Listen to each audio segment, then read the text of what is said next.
Okay, looking good on my end. Should be coming through loud and clear here shortly.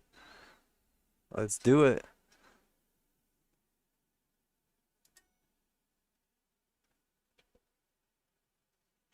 Welcome back to the channel, Crypto Trend Trader, with our midweek market update. Before we get started, I'd like to remind you this is not financial advice. I'm not your financial advisor. These markets are extremely volatile, so please do your own research and trade responsibly. It is Wednesday at 8 p.m. Eastern Standard Time. And about to jump into these markets, take a deep dive. I'm seeing quite a bit here, and honestly, I'm a looking and I'm a liking. Actually, tell you the truth, I'm seeing more bad than good. You guys know that I don't like to pick market tops and bottoms, but we are seeing a bunch of volatility. I'm seeing a bunch of warning signs from a bunch of different places, telling me that there is some serious potential here. And I have announced to the group earlier today that I was de-risking from quite a few positions in quite a few asset classes, and that is still the case here. We will talk about the warning signs as we go, and we're going to take a look at a lot of charts today. I'm going to try to keep it relatively quick on each of them, stay away from like the deep dives, but I think it's going to reveal the overall look of the markets, and perhaps you'll see what I'm seeing here. So let's start with our 10-year treasury. Like always, everyone is extremely confused by what's happening right now. Rates are dropping. How can this be? Well, this is all expected. This is 100% expected. In the last, I don't even know how many videos, I've been talking about the measure move breakdown right here, which is this red move right here. We hit it basically to a T, almost touched the heart line, which is our, basically our initial target is the heart line in the measure move. The second target to the downside is the 0.5 Fibonacci on the micro scale, which is going to give us basically like 1.13 rates. At that point in time, the entire world will melt down and everyone's brains will explode. And then the final target to the downside, before we basically are overshooting our targets, will be down here at essentially less than 1. It's going to be 0.95. I still expect rates to be at over 2.0 or 2.5 by the end of the year. That is still 100% along the plan. What I see playing out right now is our inverted head and shoulders pattern. We can see we have obviously put the shoulder in place here. We do not know where the right shoulder is going to come down to. I had it set at the measure move and the heart line right here, but it could very easily drop down lower than that or higher than that, because we have essentially a slanted neckline here. The distance between the actual neckline and the left shoulder, just to be even, can come down lower, like easily to the 0.5, or it could even be a deeper right shoulder, which typically is an overly bearish pattern. If the right shoulder is extra deep on an inverted head and shoulders, it means the measured move will probably underperform. If it's the opposite way around on a traditional head and shoulders and the right shoulder is like extra weak, it will typically underperform to the downside. So yeah, it just shows essentially like, I'm sorry, if it's extra big. If it's extra small, it will underperform. If it's extra big, it will overperform. So in this case, obviously, this is, the deeper this goes right here, the more likely we are when we do break to the upside to basically get a smaller measure move. As where a shallow measure move would be strength from the bulls, so we would expect a overperformance here. So again, we're going to wait and see what happens here. There's absolutely nothing happening right now on these charts that we do not expect. This is all 100% in line with what we're seeing and what we've been seeing for some time. There's nothing changing here. If we look now at what's taking place on the daily, we have been essentially in this sideways to downtrend. We spoke about the longer we hung out at this level, the more likely we were to break through it. We have now broken through it right now, and that is all 100% to plan. Now, if we switch over to a longer time frame on this, this is when things start to get interesting. As we now have crossed underneath the slope line on the TJD TDMACD, and the jewel thief has powerfully sold off to the downside. So while I'm not convinced that we're bottoming yet, I still think there's further potential to the downside to that 0.5 target, or potentially a deep pullback to like the 0.95. We are definitely getting that powerful move that we've expected. Now, this is what we have specifically been talking about this entire time now. If we switch over to the monthly, we got the hard buy signal and we had a powerful move to the upside. That was literally from 0.5 or damn near 0 all the way up to 1.8, I think. So that was a powerful move to the upside. We have the hard buy, we left the bearish control zone, and now we're almost up to the bullish control zone, about to break into the bullish control zone and light up the background red here, which means the bulls are in complete control. So that is going to happen at the end of this month, almost indefinitely. Now, does that mean that we're rolling over right here and we're topping out? Does that mean we're going to see continuation? What does that mean is going to happen on the monthly? Well, we have a bunch of green histograms in a row, and we have crossed over the slope line on the 10-year yield. So eventually, if we just stay above this for any amount of time, even if we sell back down and retest it, as long as we hold above that, it's going to flip this slope line over blue. And the slope is basically flat at this point in time. Typically, the most powerful moves are when we come from a large histogram below the zero line, above the slope line, flip it over blue. So what does that correspond with? It basically corresponds with this pattern taking place where we come all the way down to the bottom of our gigantic channel situation, whatever you want to call it, going on here, that goes back to 1981. We have come from the very top of the channel in October of 2018 all the way to the bottom of the channel in the crash back in March of 2020. We have now rebounded all the way to the top, overshot the heart line, and now we're coming back to retest the heart line, which is 100% expected. Now, in order for this pattern to break out to the upside outside of the pattern, which is the least likely case scenario, we would expect to come from one side all the way to the other, retest the heart line, come up to the top of the channel, potentially get rejected, and then come to another lower high and then break out the top. Do I think that's going to happen? It's very unlikely that we break out of this pattern after 40 years of operating inside of it. I think it's much more likely we continue to operate inside of this pattern for the next 1 or 2 or 5 or 10 years. But what we are seeing here is when we come from the top to the bottom, you'll notice we break down to the center, come back up, find rejection at a lower level, and then we come all the way to the opposite end of the pattern. So here we've come up, broke through, come back down, and we're potentially going to find support around this area, and then we would expect the measure move to play out. Well, here's our measure move of our pattern, and it takes us just back up to the top of the range, which is somewhere in between 2.5 and 3. We could easily underperform and top out at 2. We could easily overperform and poke out at the top of the channel, but I do not think it's likely we're going to leave this channel. So I think very likely what's going to happen is we'll be somewhere between 0.5 rates on the 10-year treasury and, essentially like 3 on the treasury yield. I think that's very likely. On the monthly chart, nothing has changed right here. We're only seeing on the weekly and daily, essentially the move got a little tired. We got the hard sell signal. None of this is unexpected. We've had only red histograms for week after week after week while we went sideways. We hung out at a support level, and now we're just getting a measured, expected, planned move to the downside. There is absolutely no reason to freak out right now. I know everyone is losing their minds. I know this is unexpected for everyone but followers of this channel. Please just ignore all the people who have no idea what's going on because they're trading on fundamentals or they don't understand technicals. Here is our TLT, which is the 20-year treasury bond. And again, we're going to take a quick look at this. I'm not going to go super into depth on this. We are putting in a giant head and shoulders pattern. This is when everyone freaked out. They ran to safety. They ran to treasuries in the big crash of March 2020.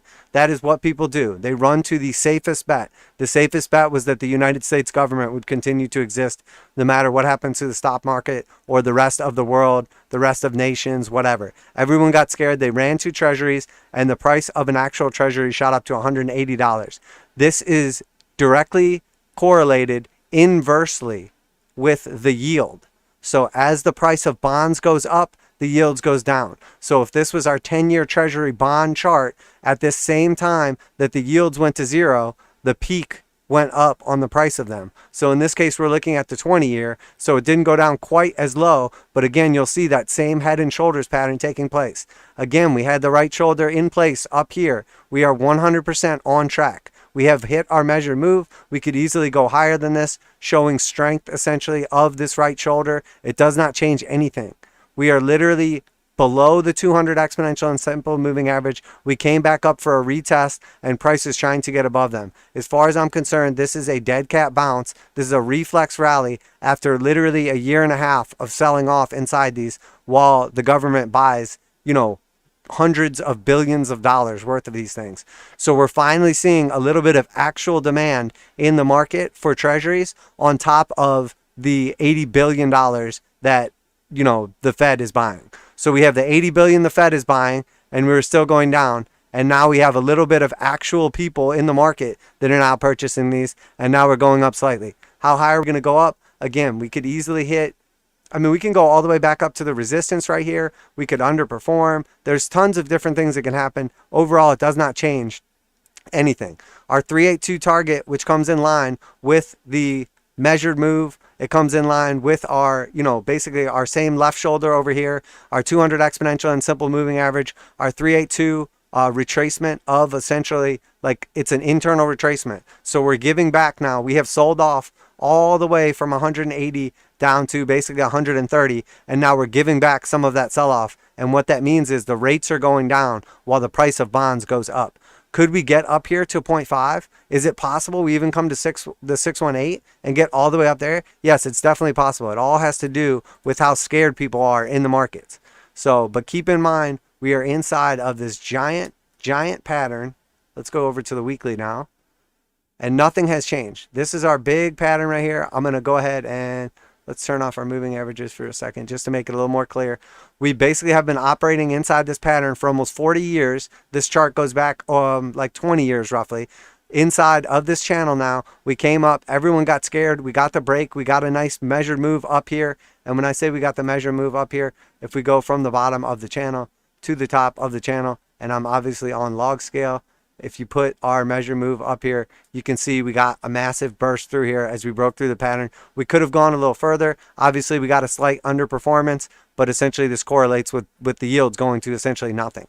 At that point in time, you know, we basically tried to stabilize outside of the pattern, broke back down inside the pattern, and now here we are basically getting a reflex rally after a year and a half of selling off. We are seeing strength on the weekly right here. A bunch of green histograms in a row. We're above the slope line, and we've entered into the bullish control zone. So there is definitely a possibility that we could get multiple weeks more of price action to the upside. We could easily consolidate here for some amount of time. We could easily break down from here. There's nothing that's changing right here that we should be scared about, that the market should be scared about. We are getting ready to see the 8 and 21 cross to the upside right here, though. So we're expecting at least a temporary weekly move up here. Again, nothing unexpected here. This is completely normal. Now, what we're paying attention to is, if we look on the monthly here, what we're looking at is this is our attempt to save the 8 and 21 cross on the monthly to the downside. We got the cross to the downside. This is our attempt that we were expecting to come back up, burst through the top, and then if it's sustained, we cross them back to the upside, and we see continuation. Bond prices go up, yields go down, and I was wrong. That's completely fine, and we'll see it happening real time, and I have no problem admitting if I'm wrong about something. Alternatively, though, what has happened like literally every other time here, when we come back over, we cross it down, we try to come back up and save it, and then we fail, and we come down and put in a lower low. So what I'm expecting here is for that to happen. I'm expecting this to consolidate here for the next few months, next few weeks, 2 months, I should say, and then fail to cross this back to the upside, and then break back down to a lower low. Where's that low going to take us? Somewhere inside of the channel based on history, possibly the breakdown of our head and shoulders pattern right here, which again, if we get the measure move breakdown of the head and shoulders, you know, it's going to be unrealistic to try to do a measure move. But if we look from 180 to like that 135 range, we lost like 55 bucks. It would take us down to like the $80 range. I do not expect us to get that low. I think it's much more realistic that we get down to the bottom of this channel. We are seeing, for the first time after 1 week of this month, a slight green histogram for the first time in like a year and a half. So will that correspond with the Fed, you know, stopping some of their purchases? Maybe. We're really not going to know. We're really not going to know probably until like the Jackson Hole meeting. So we still have like, that's like August. So it's very realistic to think that we could see sideways action to up here for the next like month or so, as essentially like the Fed is doing now. You know, they're buying way too many more mortgage-backed securities. We know that from housing prices. So if bond prices continue to like shoot up right here, it tells them, okay, we're buying way too many bonds as well, because that's their way of essentially controlling the yield. They can set the Fed funds rate at whatever they want, but as long as people are buying bonds at a ridiculous amount, it's going to cause the bond yields to continue going down. So if they're buying way too many bonds because all of a sudden there's actual demand in the market and they're still buying at the emergency rate that they were buying at, like when this pandemic struck, all of a sudden they realize, whoa, maybe we're buying too many of these. We're causing bubbles all over the place.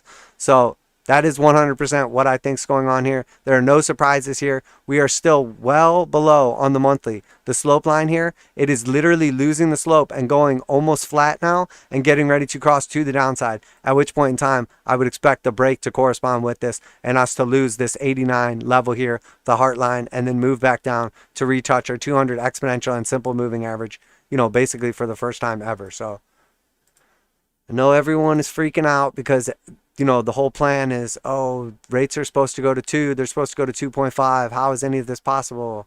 It's not a big deal. This is all 100% expected. I know you guys are on top of it, but I just want to reassure you that what everyone is freaking out about all over the place right now, everything is fine. Everything's fine. And if you don't believe me, go back and watch the last few weeks' videos, and I literally laid out exactly what was going to happen ahead of time. So DXY is next. Again, we're seeing the strength in the dollar 100% like we expected. Everyone is extremely confused. The dollar was supposed to go to 0. It did not go to 0. What's happening? What's wrong? Everything's good. Everything's fine. The dollar is strengthening. We 100% expect this once again. You know, we basically consolidated at, again, you'll see we have an inverted head and shoulders taking place right here. We have a left shoulder here with a red neckline. We have the head down here. We retouch the neckline here. We have our right shoulder put in here. So now we have our left shoulder, our right shoulder. We have gotten the break through the neckline right here. And now we expect the measure move to take place. This also corresponds with the measure move 1 of our channel that we were inside of, the measure move 2 of the pattern that we were inside of, and the measure move 3 of the head and shoulders, going to take us up somewhere around like that 97 range on the dollar. We are at extremely high levels. It would not be unrealistic for us to get sideways movement right here, or upward movement, or even slight downward movement, and then see a decent sell-off here that lasts days or weeks or potentially even a month or so. Not unrealistic whatsoever. That would obviously, strengthening dollar puts pressure on assets all over the place. Weakening dollar would allow a little bit of a relief rally for those assets and potentially correspond with the top of a lot of these markets that are making all-time highs, or relief rallies in something like crypto that's just getting absolutely decimated on a daily basis, or trading sideways, which is essentially time decimation as opposed to price decimation. So we are still well above the slope line. We still have plenty of green histograms in a row. We are still inside the bullish control zone. So this is still extremely bullish on the daily. But if we switch to our longer time frames, if we look at the weekly, we have a buy signal coming out of the bearish control zone. We have flipped the slope over blue. We had 3 drives of bullish divergence. We have broken through the neckline resistance. We have put in a bullish reversal, inverted head and shoulders pattern. Everything is telling us upside on the dollar right now. Anyone that is telling you the dollar is going to weaken, the dollar is going to 0, get out of dollars, is either intentionally misleading you, like for instance the government and the Fed, or they're an absolute moron. So if anyone is telling you the dollar is going to weaken, the dollar is garbage, the dollar is going to 0, they do not understand technical analysis, they do not understand fundamental analysis, and they do not understand the big picture. So I don't know if you just want to smack them across the face, tell them they're an idiot. I don't know if you want to unsubscribe from them. Whatever you want to do, go ahead and do it, because they're a fucking moron. So, all right. So now here we have essentially on the monthly chart for the DXY, we have literally based out every time we have come down here inside the bearish control zone and then gotten the hard buy signal. Look at the move we got afterwards. A giant parabolic uptrend. Look at the move we got afterwards. A giant parabolic uptrend. Look at the move we got afterwards. A decent parabolic uptrend. So now here we are literally crossing the dollar out of the bearish control zone. When the blue leaves the spot where it's at, literally exactly right now, it will turn, the green in the background will go away like it did right here. When the blue and the pink cross right here, what's about to happen, we will get a hard buy signal right here in blue. That is literally about to happen as the knife starts going to the upside powerfully.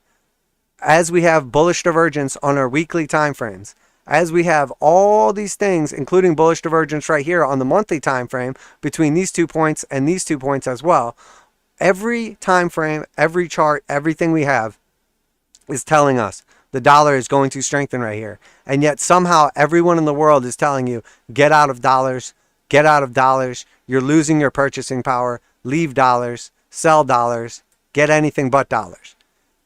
Why are they doing this? Because the only way you can basically prop up the economy is by getting everyone to spend all this money. Why do you think the government sent out all these stimulus checks all over the world to everyone?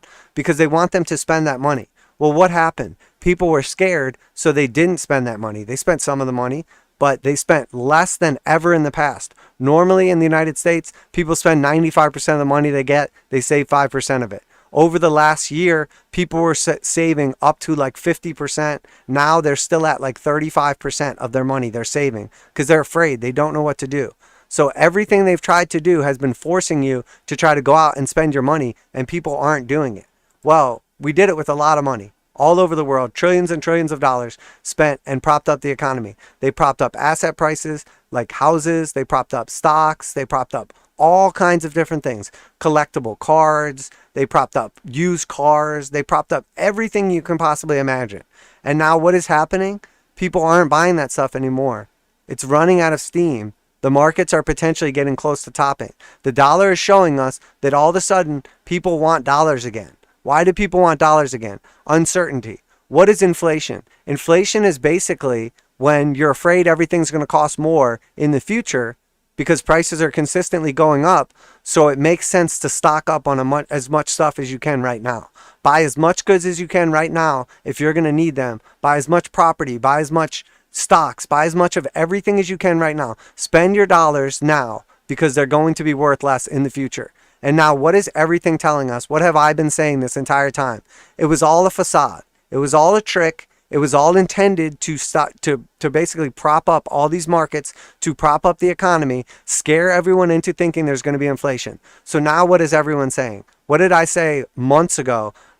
I never want to have to do this ever in my life, but I have to agree with the Fed that we are in a macro deflationary environment and there is no possibility of inflation in the future. We may see some inflation temporarily. We may see some inflation in certain asset classes, but we're not going to see overall mass scale inflation. We're 100% not going to see world, hyperinflation. This whole narrative is all bullshit. Okay. And now look, you can watch any mainstream channel, any influencer, any talking head on anything. And what are they going to say right now? They're going to say, actually, you know what? It looks like this inflation probably is going to be transitory. It looks like actually this inflation is not going to be sticky. It looks like actually we're probably in a deflationary environment. So what are they all doing now? They're getting on the train with Crypto Trend Trader. I have been driving the train, running over everyone in the meantime, and now everyone is finally just saying, oh shit, we can't stop this train. Let's get on the train with my boy because he's right. Okay, so that's what's happening very clearly. We spelled it out exactly why it's happening. So why are we going into a deflationary environment, and what does that mean? Well, look at it from a personal perspective and then look at it from a corporate perspective of a company. Okay, everybody ran out of shit because the supply chain broke down during this scare. Okay, prices went through the roof on shipping, prices went through the roof on building materials, prices went through the roof on assets. Everything got extremely expensive because everyone was afraid they were going to be more expensive in the future. It was a self-fulfilling prophecy. People bought tons and tons of shit they didn't need. They spent up as much money as they could, as fast as they could, because they were afraid it was going to be less useful in the future. You were going to erode your purchasing power, which is the exact definition of inflation. Depending on what type of inflation, there's obviously many kinds, but that's the inflation you have to be scared of. Not extra money, wage inflation and price inflation and goods inflation. That's what you have to be afraid of. Okay, so if everything's going to cost more in the future, you run out and buy everything, and then what actually happens? Oh shit, the economy sucks. The world economy sucks. Everything has broken down. Things are not going to be more in the future. So all of a sudden there's a ton of liquidity in the system, but what is missing? Let's go way back. Months and months ago, what I said was finally going to be the problem. First, it was going to be liquidity, and the Fed was going to step in and overdo it on liquidity, and then it was going to be solvency. What is the difference? Liquidity is money that's out there, like so that you can liquidate your assets, so that people can buy and sell things. There's money in the economy to be spent. What is solvency? Solvency is there a buyer for what you're trying to sell? So what is the difference? Okay, Liquidity means nobody has any money in their banks, so they can't buy anything even if they want to. Solvency means there's plenty of money in the banks, but nobody wants your shit. Nobody wants to buy it. There's no buyers. There's plenty of money, but there's no buyers. That's what's about to happen. That is what we're going into. We're going into a solvency crisis, a solvency event in the very near future. What has the Fed been doing for months and months and months? What have they been doing? They have been injecting liquidity into the markets by giving people money, and then they have been forcing solvency onto the markets by buying bonds and buying mortgage-backed securities. So what does that mean? They were basically trying to address both problems, and now there's too much liquidity in the system, and that's not doing anything anymore, and there's not enough solvency in the system because there's not going to be buyers in the future. But we're seeing too much solvency. We're seeing too much demand, too much buying goods in things like mortgage-backed securities, which is causing the problem in housing prices, and for the short term in bonds, which is causing bond prices to go up, which is causing yields to go down.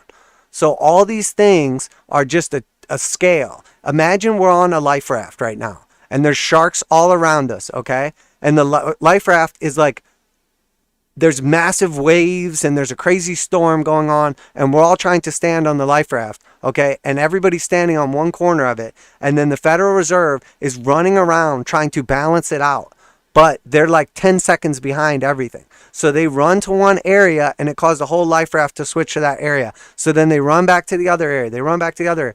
Eventually, they're going to lose control, and that's what's happening right now. They are slowly losing control. So what's going to happen in the near future? What's going to happen over the next couple of years, potentially like decades? It's going to be a solvency crisis, which is a deflationary crisis. So everyone has gone out now, and this is where like the personal and the business side of it comes in. Everyone has gone out now and bought up all these goods. They stocked up on canned foods, they stocked up on water, they stocked up on wood, they stocked up on anything you can imagine, okay? Assets all over the place they bought because they were afraid dollars were going to go to zero. So now all of a sudden the dollar is going to break out and start strengthening, and people are going to start liquidating all these assets. So as the prices of these assets are going down because everyone wants dollars, it's going to cause that same effect that happened with assets, a bubble in assets, to deflate, and then it's going to cause a bubble in dollars. And why do people need dollars? They need to settle all their debt. The entire world, the entire system, everything is based on debt. So if people want to settle out debt or destroy debt, they need dollars to pay off that debt because the dollar is the world reserve currency. So this is going to cause another crisis, another powerful move, but now it's going to be in the opposite direction. And now what's the relevance of that based on businesses?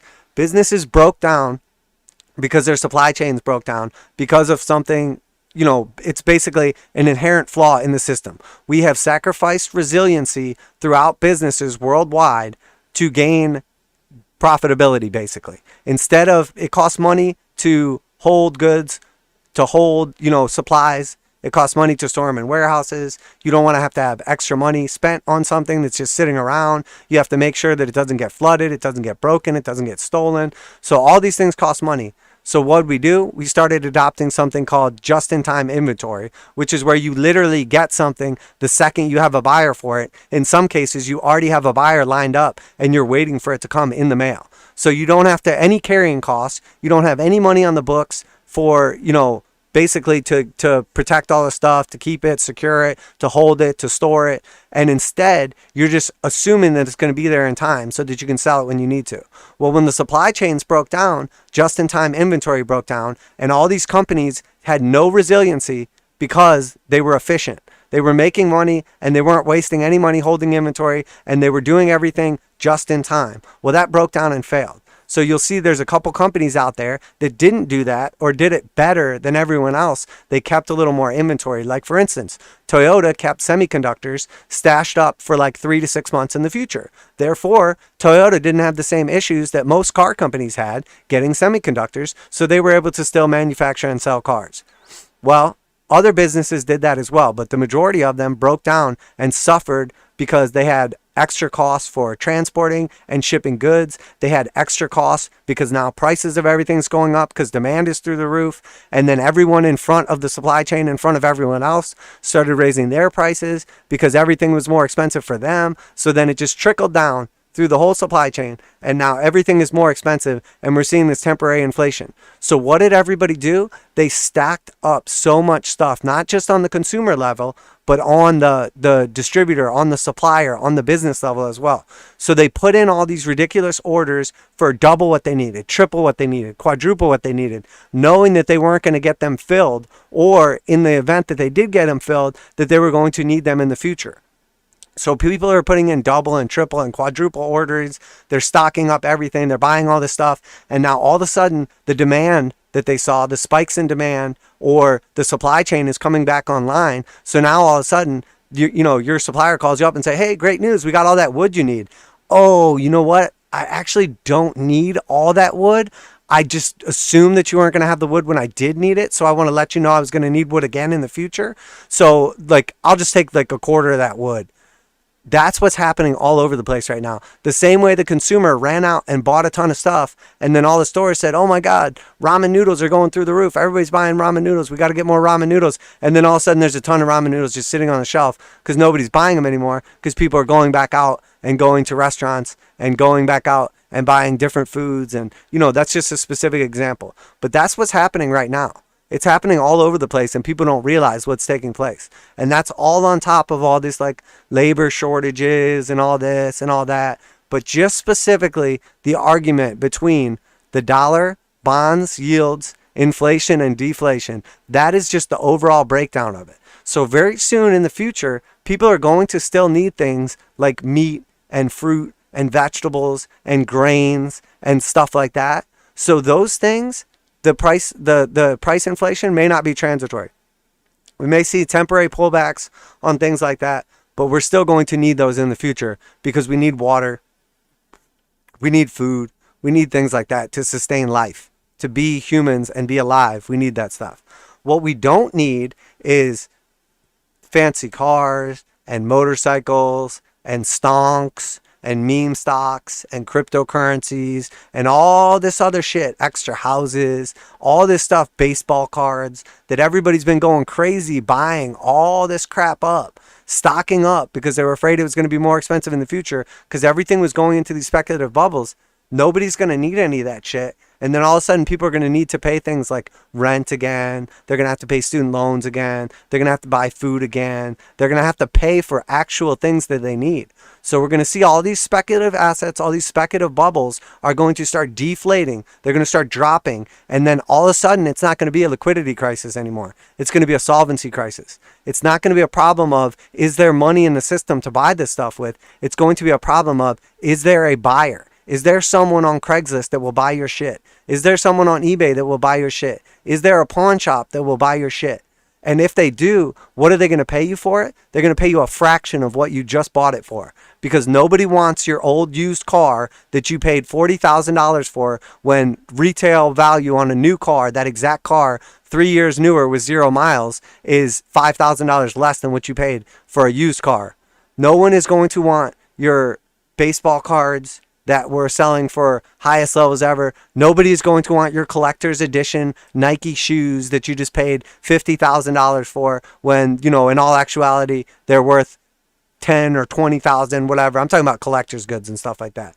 All these things are going to deflate, and we're going to see a massively deflationary environment. And as all these other things are taking place, it's going to be reflected in the actual economy, because all of a sudden people are going to say, you know what? I'm going to cut your hours. The work week is getting shorter. I only need you 30 hours instead of 40 hours. I only need you, 3 days a week instead of 5 days a week. There's actually all these people that have worked through the pandemic for a certain rate, and then all of a sudden, the entire workforce is going to come back, and, those people were getting paid a certain amount, and now all of a sudden they can get away with paying other people less. So it's like, hey, instead of that $20 an hour that we've been paying you, we're actually only going to be able to pay you $16 an hour. And if you don't like that, we're going to ask you to leave, and then we'll just have somebody else take your place. So that's what's going to happen right now. People don't realize it, But as that happens, as people have less money, disposable income, because of the deflationary environment, as people need money to pay their bills again, and their savings starts to get diminished, and they're scared about their future, and they're scared about their job, and their hours are getting cut, and the economy is actually going to total shit, which is obviously what's going on, or else the Fed wouldn't be taking emergency level like purchases and pumping out, like the administration wouldn't be pumping out trillions of dollars into the economy. If the economy was good, they would have stopped doing that shit a long time ago. It's all a facade. It's all fake. It's all a giant bubble. I don't care who argues it isn't. I'll smack them across the face because they're a fucking moron. It's obviously a total shit show right now. And in the very near future, it's going to become evident, one place at a time, these little bubbles are going to start popping. And then eventually it's going to cause a chain reaction of bubble pops, and it's going to pop the grand economy bubble. So think about if that little coffee shop down on the corner closes down because there's not enough people going to get coffee on their lunch break from business. And then think about if, you know, the next place closes down, and the next place closes down, and the next place closes down. Then all of a sudden, they don't need a Walmart there anymore because all those other places have gone out of business. So now there's not enough people around shopping, so they don't need a Walmart. So then a Walmart closes down. And all of a sudden, we're going to just start seeing all these little bubbles of places that we needed before, little restaurants and little skating rinks and all these little things are just going to start popping and disappearing and going out of business. And then next thing you know, you're going to see big chain stores going out as well. And then before you know it, you'll realize what the hell deflation really is. It means that the economy is weakening, that things are not surviving. And then that's going to have the same effect throughout everything. And we're going to really start seeing it happen in our lives. And it's going to be a combination of all these things coalescing at once. And all of a sudden it's going to be very evident what I'm talking about when I say we're in a macro deflationary environment and the dollar is going to strengthen. Because what are people going to need throughout all this? They're going to need food, water, and like somewhere to hang their heads. And what do they need? Money. They need money to pay for these things. They need dollars to pay for these things.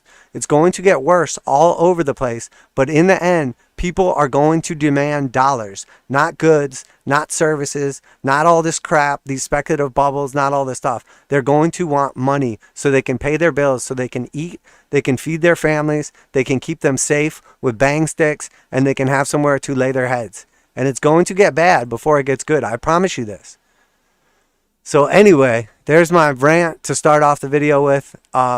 It's just absolutely blows my mind how stupid everyone is. And I don't know if it's like honestly intentional mainstream media. I don't know if it's all these people are just trying to keep the asset bubbles propped up as long as they can because they have a vested interest in them.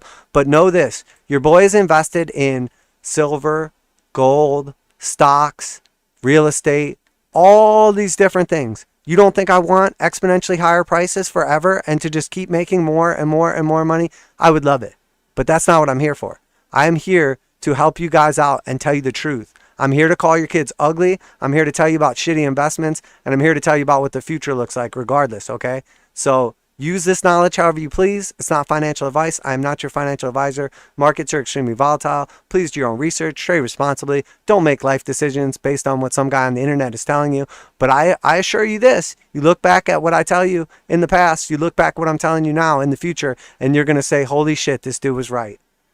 Or is right. Or has been right. Over and over again.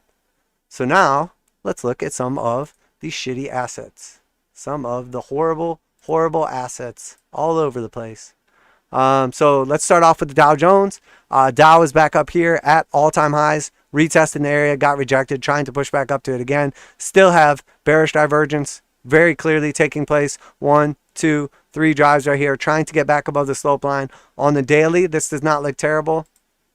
On the weekly, it does not look good. Sell by sell. We have left the bullish control zone. We have lost the blue slope line. We have only red histograms for week after week after week at all-time highs. I expect potentially a throw over. One more big push to the upside. Who knows with the indexes though? Who knows? Looks terrible. So that's one horrible looking asset. SPY, new all-time highs. Okay, let's take a look at this one. How's this look? Let's go over to our weekly here. All right, first off, no, you know what? Let's go longer time frame. we are basically hanging on to, we have this yellow parabolic trend line, we broke down from it. We have a blue parabolic trend line. We are literally just hanging on to it. The longer we hang on to a support, whether it's horizontal or a slope line like this, the more likely we are to break through it. Okay, we are up at the top of the range. This is on our weekly. We are in this gigantic parallel channel going back to 2009, and every time we have come up to the top, we basically hung out for a little bit and then sold off massively. In some cases, we sold off like 30 to 50% plus. We are very close to the top of that channel. We are barely hanging on here. We are at unsustainable levels here. We are basically putting in bearish divergence now. We could continue up here for a little longer. It's definitely a possibility. We could continue up on our stochastics. Definitely a possibility. But we are at over 95.4 out of 100. Every time we have come up to this top range, we have sold off massively. So this still looks decent, to tell you the truth. It actually does look decent. What scares me about the SPY is, though, if we look at what is made up of the S&P, this ETF of like 500 assets, for like one of the first times in history, or first time in recent history, we see over 50% of the companies in the S&P 500 are not profitable companies. Over 50% of the companies that make up the S&P 500 are not profitable companies. They are not making a profit. They are a business whose job is to make a profit, and they are not profitable. What does that tell you? After a massive amount of liquidity and the massive amount of solvency that has been pumped into these markets over the last few months, basically a year, that 50% of these companies are still not even profitable. A record number of companies are not profitable inside this index, and it's at all-time highs. It's literally up from pre-pandemic levels, over 28%. It has recovered from the low crash down here, 100%. If that doesn't scare you, I don't know what does. Next, we have IXIC, NASDAQ Composite, making new all-time highs, broken through our tough level that we could not get above here. So far, on the daily, does not look terrible. All green histograms inside the bullish control zone. We have to be careful of the sell-by-sell signal. We are at extremely high, elevated levels on this. Unsustainable levels right here. 97 out of 100, and we are rolling over. Every other time we're up at that range, we had a massive pullback all the way back down to the bottom of the range shortly afterwards. We are getting potentially the divergence signal at new all-time highs on this. Scary. Again, what does this look like? Potential throwover in place right here? Maybe. We'll have to wait and see. Looks to me like we are developing some serious bearish divergence. We will have to wait and see, but we have a high here. We have a lower high here. We have a what potentially could be a lower high right here. It is possible we continue on and take out that high. We have a red slope line, and we are very low below it on our histogram. So while we do have multiple green histograms in a row on the weekly, we are at new all-time highs, putting in our third drive of bearish divergence. Here again, we have a high up here at 97.33. That's out of 100. It maxes out at 100. We are currently at 89 and at a new all-time high. So are we getting ready to put in bearish divergence on the weekly here as well on the NASDAQ? Do we have more companies on the NASDAQ making all-time highs like the index? Or do we have more companies on the NASDAQ looking like total shit right now? Well, if we run down the line and we just start looking at one after another, I can count on one hand how many of them are making new all-time highs. And yet here we have the index at new all-time highs. That doesn't make much sense, does it? That's scary. Next we have the Russell 2000. Again, same situation. 2,000 different companies make up this index, and over 50% of them are non-profitable. They are companies whose job is to make money, and they are not making more money than they are spending. And they are using all these companies. They have just okayed stock buybacks again, and we have record numbers of inside trading taking place.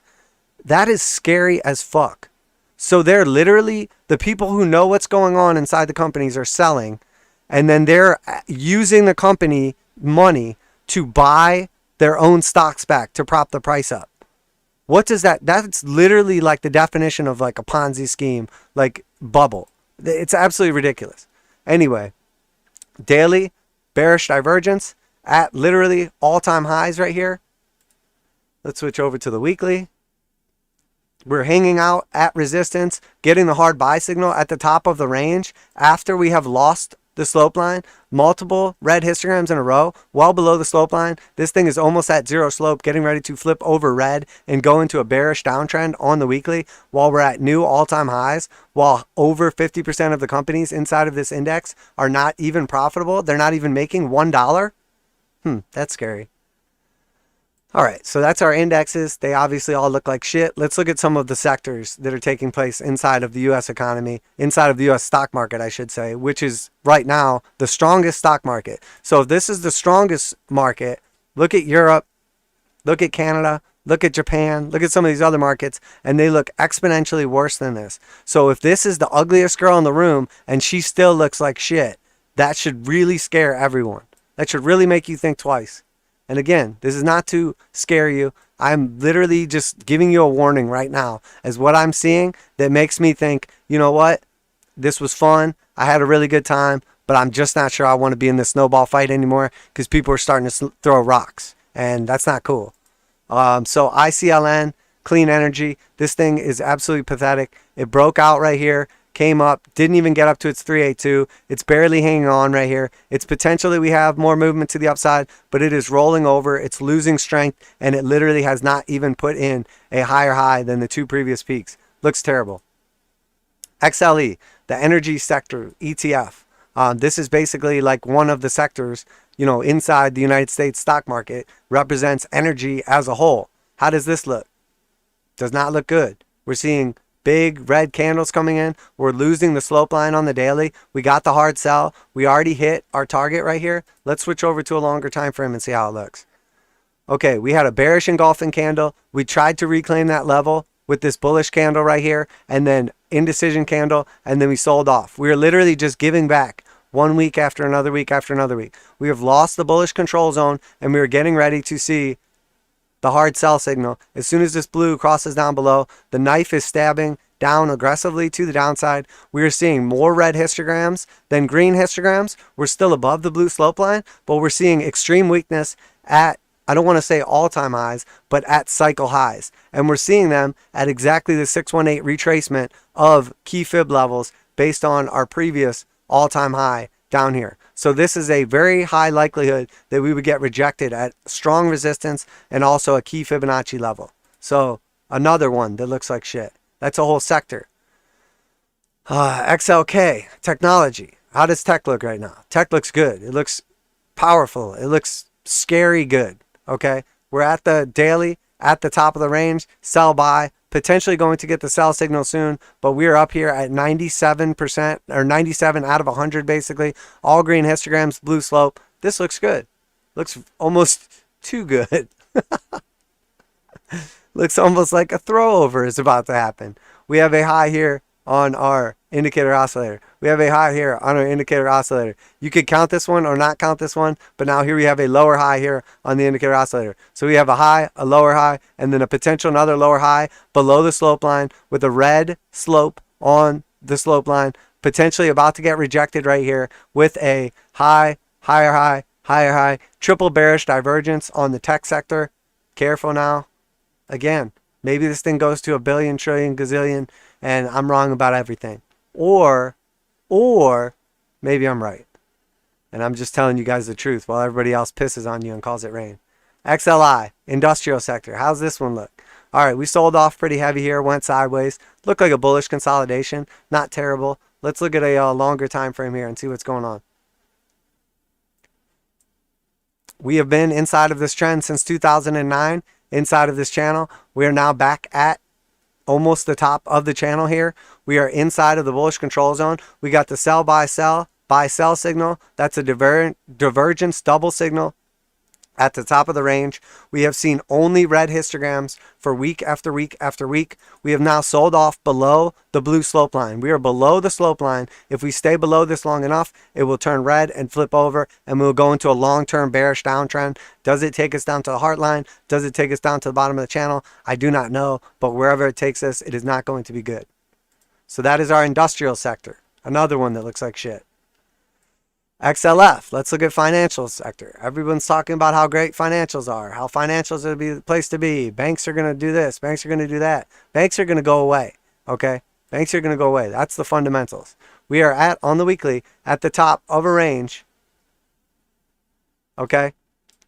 After this massive parabolic run up again since like 2008, since our last crash, since our last, recession, we have the sell, buy, sell signal, double divergence signal. We have left the bullish control zone. We're at the top of the range. We have only red histograms, and we're about to lose the blue slope line as well. Okay, so financials look like shit. Okay, great. Another one that looks terrible. Huh, I'm sensing a pattern. I'm sensing a pattern here.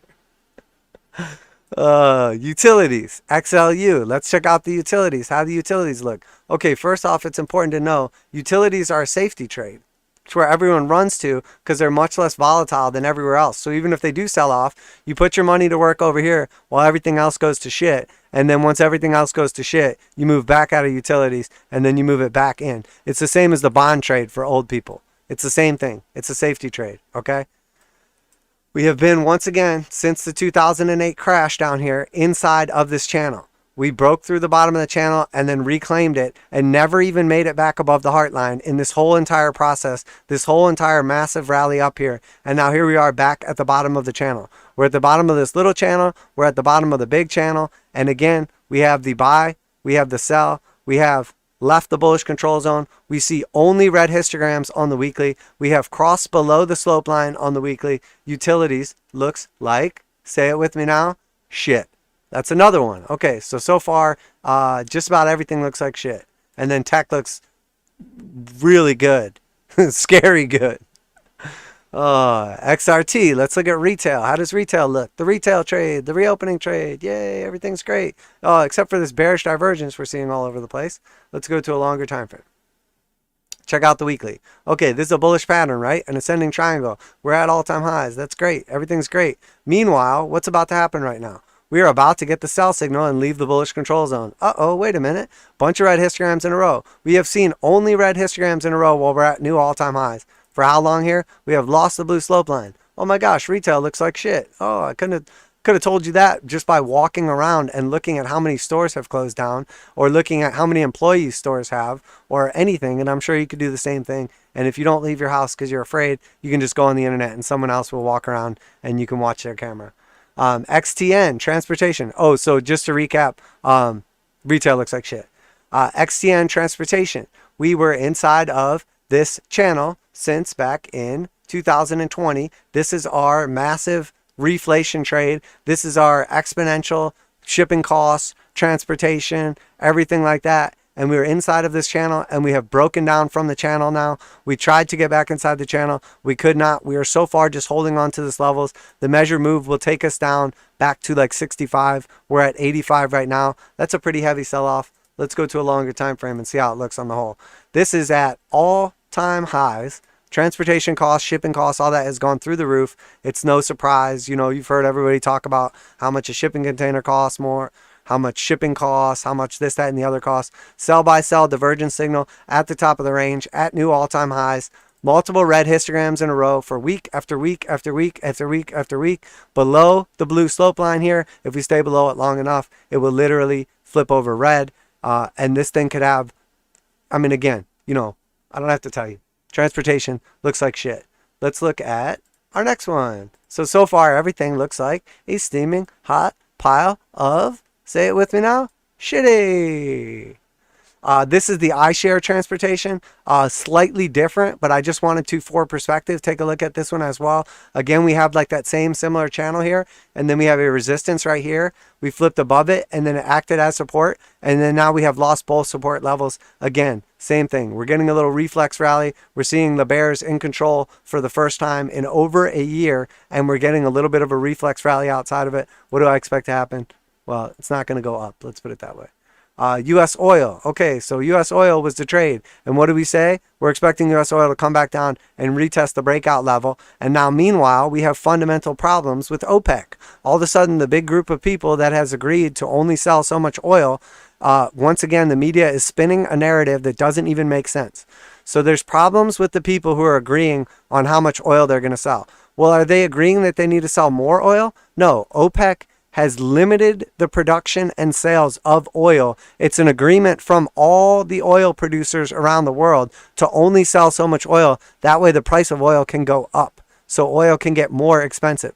So what is the problem right now? Well, some of the people are not happy because they have made changes and they want to sell more oil. And other people are not agreeing with that. Not to call anybody out, Saudi Arabia and United Arab Emirates. But basically, the argument is that oil prices are going to go through the roof because of uncertainty, and gas is going to go through the roof. In all actuality, what's going to happen if talks break down, which they are breaking down because they went from behind closed doors to publicly happening now, and you can watch them on TV if you are so inclined, but I promise you they're extremely boring and you won't be able to pronounce the people's names. Oil, basically, the price per barrel will go down because people will say, F you, OPEC. I'm not going to do this anymore. I'm going to make and sell as much oil as I want. So all of a sudden, more demand comes onto the market. And then what happens to the price? If more supply comes on the market, if demand stays the same, what happens to the price? Well, if there's more supply all of a sudden and there's the same amount of demand, the price will go down. Oil is literally at highs, not all-time highs, cycle highs. It went obviously to like negative whatever. The last time there were serious issues with OPEC and all this stuff was coming crashing down and they were like arguing and saying, I'm going to sell as much damn oil as I please. I don't give a shit what you tell me to do. And oil went to negative, it was like negative $30 a bottle. A barrel. And now here we are at half of our all-time highs. And now OPEC's having problems again. And they're telling us oil prices are going to go up. I wonder. Let's ignore the fundamentals and look at what the chart's saying. Sell, buy, sell. Leaving the bullish control zone. Massive bearish engulfing candles. Bunch of red histograms in a row. Oil, are you trying to tell us something? We're literally putting in bearish divergence between this massive point here and this peak right here. We are seeing red histograms on the weekly. We have a high here. We have a higher high here. We have a high here. We have a lower high here. We have a high here. We have a lower high here. Bearish divergence on oil. But oil prices are going to go up because OPEC problems. And that makes oil more expensive when people want to sell more of it and just do whatever they want. Yeah, that makes sense. Okay.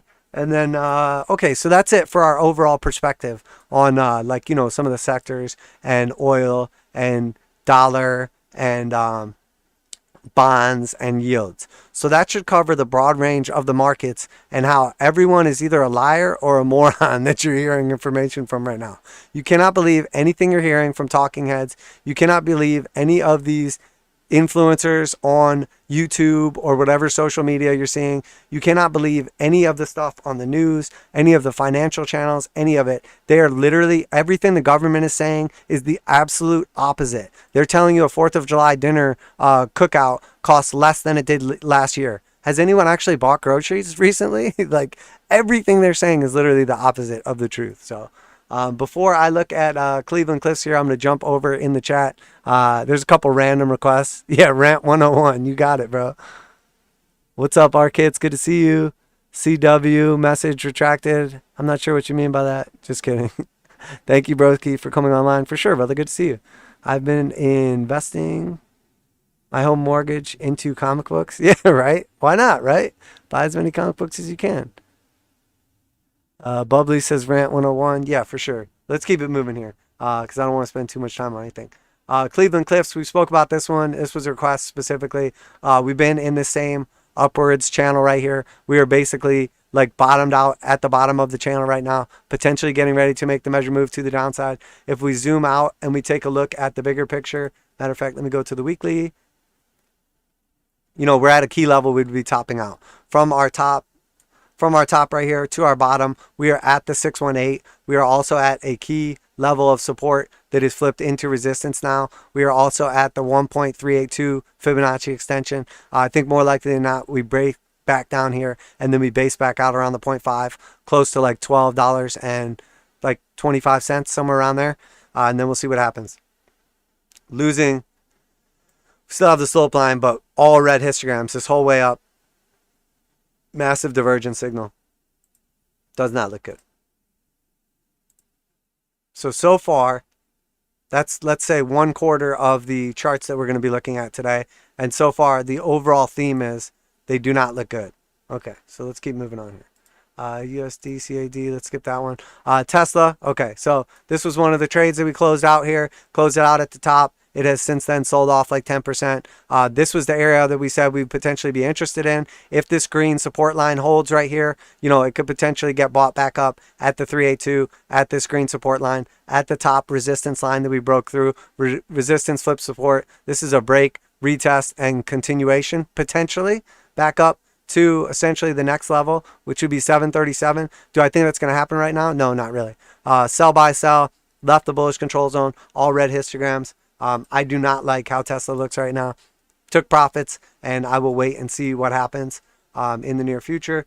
On the weekly, however, we're seeing a slightly different picture. We have basically got the buy and the sell at the top of the range here. We went like sideways to slightly down, and now we're here getting the buy signal. Are we going to see now a powerful move to the upside? We have all red histograms. 2 greens showed up and then another red. If we see 2 greens in a row after the hard buy signal, and we can flip back over the 8 and 21 moving average to the upside, I will potentially get bullish on Tesla again. Do I think that's going to happen? Not if we can't hold this area right here. If we don't hold this 821 right here, which we have a day and 19 hours left on the weekly, I expect us to come back down to the 50 or 55 right here, possibly even lower. If we do hold that level for another week and we take out this parabolic SAR, I will probably re-enter Tesla, possibly at a higher price, but I may buy it for a little bit more. I may spend a little more money on it, but I will be mitigating a great deal of risk in the meantime if this thing should decide to violently sell off or anything like that. So, but to tell you the truth, normally I would say, or I can deploy that capital somewhere else, but I have more capital than I have places to put it right now because everything looks so bad. Bumble, another one we took profits on. We spoke specifically about. You can see where we took profits based on the dollar sign. Again, since then, it has done nothing but sell off here. It is down, again, over 10% since we took profits. So we made 40+% on the way up, and then we saved ourselves 10% on the way down. Should we decide to just buy it back in right now? Instead, we kept that money on the sidelines, and now we can pick a new bottom, and then we can buy back in. We were at the bottom of the range when we bought down here. Entering into this at a key fib level, we were at a key resistance here, which was our previous floor before the descending triangle broke. So once we came back here and were not able to flip that resistance back into support and see continuation, we took profits right here. We are now below the 8 and 21. We are breaking down from other key moving averages. We have topped out at the 0.5 internal retracement Fibonacci. We're below the 382. Next target to the upside would be one more retest of this level. Next target to the downside would be the 236 at $46. So based on price action over time, once it starts putting in a new pattern or we see what happens, maybe we'll get back into this one. That was literally just a trade to take profits and then put it somewhere else. So we got the hard sell signal. We left the bullish control zone. We see a bunch of red histograms in a row. We're still above the slope line, but we could very, very easily see a continued sell off. What we want to see is when it does sell off, does it come down here and put in a lower low? I'm sorry. Well, a lower low or a higher low. If you're bullish, you want to see it put in a higher low. If you're bearish, who cares? Doesn't matter. So right now, again, Bumble looks terrible. Good thing we took profits on that one. Okay, so Chinese stocks. Let's talk about these a little bit. There's obviously a bunch of FUD, China FUD.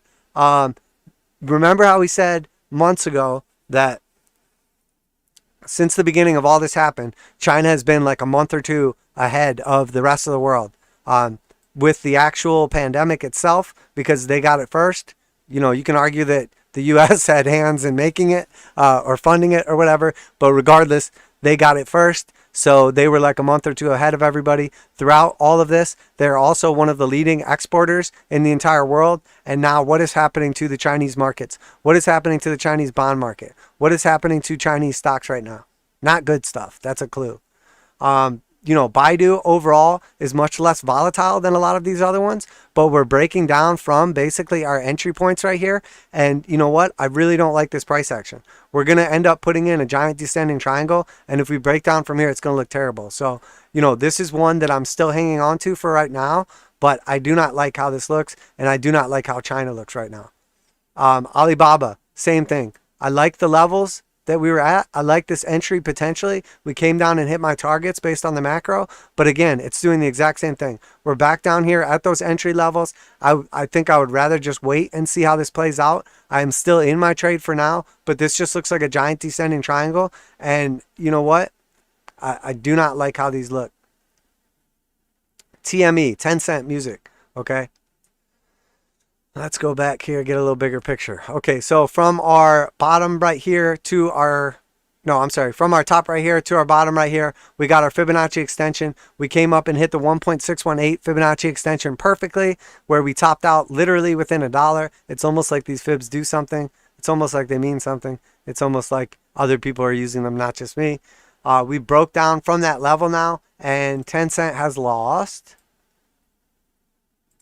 58% of its value. It is now at a key support resistance level right here, potentially going to break down from this. Maybe it gets a bounce back up to the 0.5, and then again we have another one of our, and you'll notice these patterns are showing up all over the damn place here. Is it going to do something like this? Is it just going to break down from support right now? If we see that weaker right shoulder, something like this, it's more likely to break to the downside because the bulls are weak. If it sees a strong shoulder like up this, it means it's less likely to break down heavy, or maybe it even holds this level and invalidates the pattern.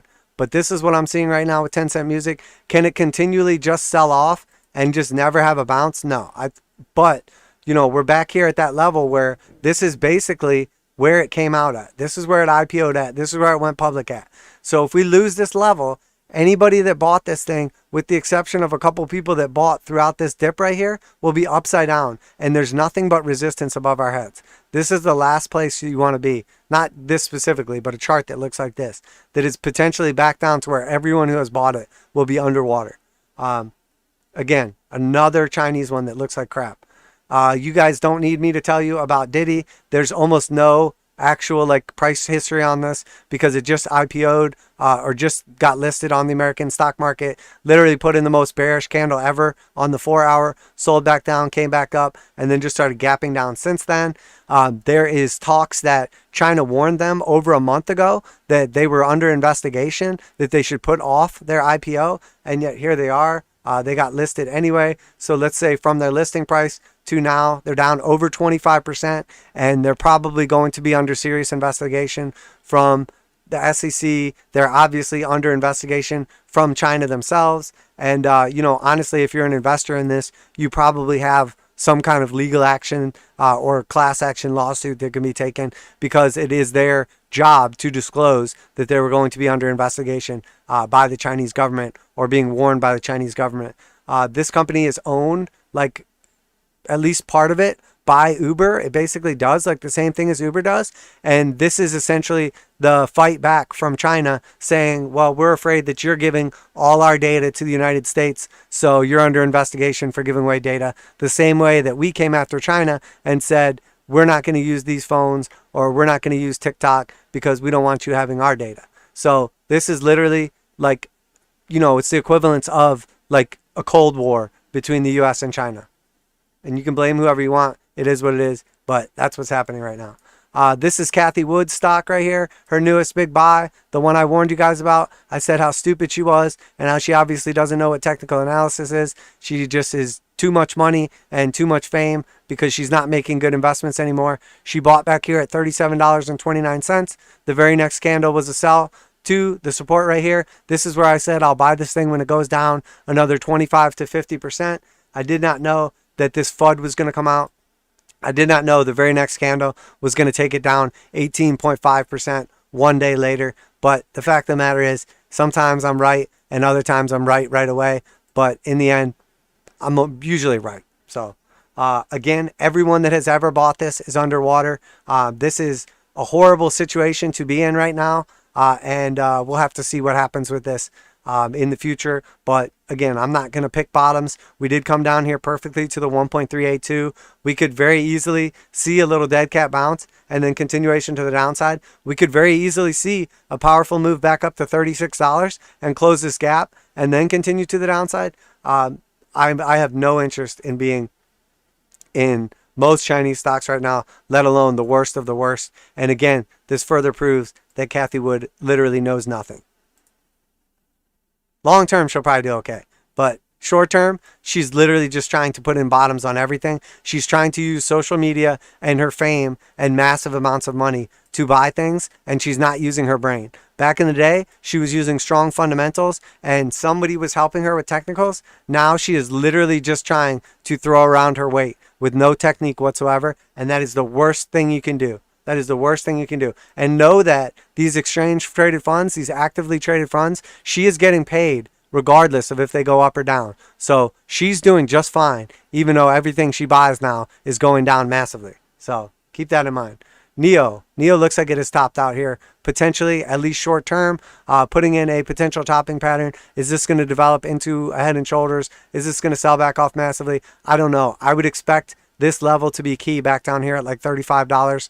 I'm extremely cautious on this. I think there's a high likelihood we end up back down here. If we break down from this level, we could easily be back down at $17, $18, or even the 0.5 at like $11 or $12. Remember why I was so skeptical on NEO? Because not too long ago, it was bankrupt and it was $1, and the Chinese government was buying it. That was like 2 years ago. So it was $1 2 years ago, and then it went up to $67. So a 67x, and this is supposed to be an electric car company. I don't think it should 67x after being in a bearish downtrend for literally years. All of a sudden, it's not like it's just all of a sudden an amazing company. Speculative assets or gambling is literally running rampant in these markets. So that's it for the Chinese stocks to take a look at today. Peloton putting a very bearish candle, topping out at the 618. I honestly thought it was going to get up to the 786. It looks less and less likely now. We'll have to see where this goes. You obviously know how I feel about Peloton. Etsy got the breakout, came back down. Okay, so is this our break, our retest, and then continuation? Is this a potential entry point right here? I actually do like Etsy. I think it looks decent overall. I think some of these online sales, like retail, whatever you want to call it, companies will do okay. Etsy is potentially decent. I don't love it right at this second, but we'll see how this develops. It did break out of a long, channel right there. ARKK. We took our profits up here. It sold off pretty heavy since then. About 5% or so. We'll see what happens. I expect this to continue to the downside. This thing has been underperforming left and right. It could easily find support and continue to the upside and get to the 786 in the measure move. But again, the decisions Cathie Wood is making right now are absolutely horrendous. And she's making the same mistake over and over again, just trying to throw around her money. She has way too much money for her own good in these funds right now, because she's just buying up huge chunks of things that look terrible, charts that look terrible. ARKQ, underperformer. It looks even worse. This one looks more like the rest of the ARK funds. ARKK, I believe, is the best looking one. The rest all look like this. Didn't even get above the 0.5. Couldn't even hold above this level. Looks like it's headed straight back down to the downside here again. Again, terrible. If we look at a longer time frame on some of these as well, we can look at the moving averages. We're trying to get the 821 cross and save it right here, but we're getting rejected at the 0.5. If it keeps selling off, it's going to lose the 821 and get the cross to the downside for the first time on the weekly, at which point in time I expect it to retest the lows of $74 or potentially as low as $65. We do have a hard buy signal on 2 green histograms in a row, but we're still well below the slope. It's red, and now we're seeing red histograms as well. Again, does not look good. Does not look good. Shopify looks good. All-time highs here. Basically getting the hard sell signal and putting in some potential divergence, getting a very bearish looking candle at the top of the range. Overall good. Green histograms cross back above the slope line. Shopify is one of the few things that still looks strong. Again, that's one of the online retailers I was talking about. eBay is next. eBay, same thing, breaking out to new all-time highs. We have a measure move to the upside. We could easily come back down and find support right here. We are getting a little bit tired on some of these indicator oscillators, but again, looks strong and definitely has some potential in the future. One of probably 5 to 10 things that I can count on my hand out of 100 charts that look good. So Shopify, eBay, Etsy, Zoom video looks decent. Not back to the all-time highs yet, but potentially broken out of this channel to the upside. Definitely some potential, but putting in the double divergence signal with a bunch of red histograms at a key Fibonacci level at the 0.5, potentially going to get rejected at what amounts to a high, a lower high, and a further lower high. We'll have to wait and see how this one plays out. I have a feeling this one's going down.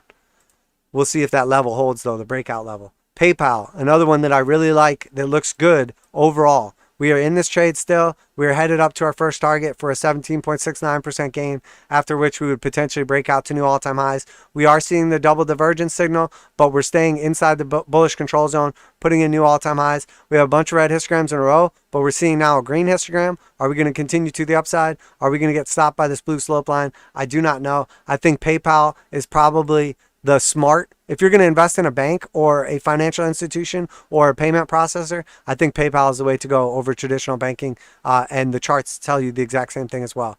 Again, if you like crypto, you can like PayPal as well, or Square or something like that. Again, this is one of the stronger ones. I am still in this trade. Apple, I am still in this trade. It looks strong. We're at our previous all-time highs, continuing to the upside, seeing basically bulls are in control, a bunch of green histograms, blue slope line. Apple looks great. This thing went sideways forever. It's been strong. It's a blue chip. It's not a market, like, it's not a high performer, but it's what I would consider to be a blue chip stock and looks good. I am still in this trade. Amazon, same thing. Went sideways for a year, broke out now to new all-time highs. I do like this overall.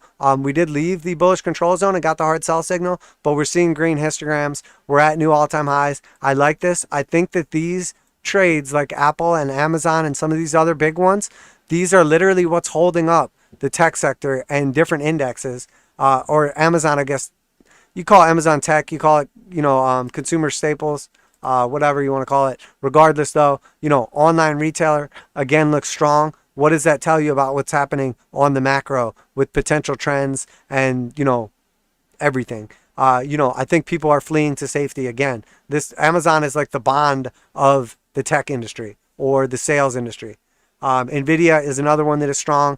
If you like semiconductors and you like if you're going to be in the space, this is where to be, I think. I would rather own partial shares of NVIDIA than own like TSC or something like that, or one of the semiconductor indexes. It is what it is. I think that if you're going to be in a semiconductor in the space, this is the one to be in. We are at the bullish control zone. We are at the top of the range. We are seeing a little weakness at all-time highs, but overall, this is another one that I'm inside of. You can see now there are very, very few strong-looking charts, strong-looking stocks, strong-looking indexes, and you can see which ones I'm in. I'm going to take a drink and a short break, and then we'll pick back up with our commodities and our cryptocurrencies, and I will jump back in chat and say hello/respond to anything. So make sure you say hi while I'm gone. Make sure you grab a drink or a smoke or whatever. In the meantime, I will be back in just a moment.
All right, I'm back. If you are just joining us, make sure you remember this is not financial advice. I'm not your financial advisor. These markets are extremely volatile. Please do your own research, trade responsibly. We'll start with Bitcoin futures. Bitcoin futures has been unable to maintain price action above the 200 exponential and simple moving average. The 200 exponential moving average now has a flat to downward slope. 200 simple is barely hanging on. We are getting the hard buy signal. We do have multiple green histograms in a row. We are above the slope line, even though it is still red. Typically, when this setup happens, we will see a reflex rally and move to the upside in an attempt to save these levels. We have been unable to maintain the 8 moving average. We are now below every single moving average. We have been unable to get above the 21 moving average here, and now here as well. Bitcoin still looks absolutely terrible and very, very weak. Very weak. Weekly chart, we're right back down at that 50-55 level. We're in the bearish control zone. All red histograms in a row. Red slope line. The bears are in complete control. Monthly, we are below the 8 moving average. We are putting in lower lows consistently on the monthly. We have the hard sell signal. We have left the bullish control zone, and we have 3 red histograms in a row. There's no sign of life. We have flipped over the parabolic SAR to the downside. Crypto looks absolutely horrendous. Okay, also, I want to talk about something because I keep hearing people talk about this grayscale unlock, and they don't understand it. People do not understand what's happening. They think they understand it, but they do not. Okay, grayscale takes money and buys Bitcoin, and then their price of grayscale should reflect the amount of Bitcoin that they hold roughly. Typically, they trade at a premium because people who have money and want to invest it cannot just go out and buy Bitcoin. So they buy grayscale instead because it's an approved area where they can it's essentially like a faux ETF kind of like situation. So if you have like traditional investment services or you're an investor or whatever, you can use that money to buy Bitcoin through grayscale. So it's a company that's priced typically like reflects the price of Bitcoin. It has always traded at a premium, almost always traded at a premium since its inception, as high as like 20 and 30%. It has been lately trading at a discount. So it's less than 20%, minus 20%. When you buy grayscale, you have a lockup period. So you cannot sell for like 6 months after you buy. So essentially what's about to happen is they're about to have thousands of Bitcoin unlocked after the 6-month waiting period. So what does that mean? Well, when it was trading at a premium, if you bought grayscale, you could have bought the same amount of Bitcoin for cheaper if you could have. But because of legal restrictions on what you were able to purchase through this, if you had cash, you would just go out and buy Bitcoin because you could get the equivalent Bitcoin for cheaper than you could get the equivalent grayscale. So that's when grayscale was a premium. You paid extra for the benefit of grayscale offering you the ability to invest without buying your own Bitcoin.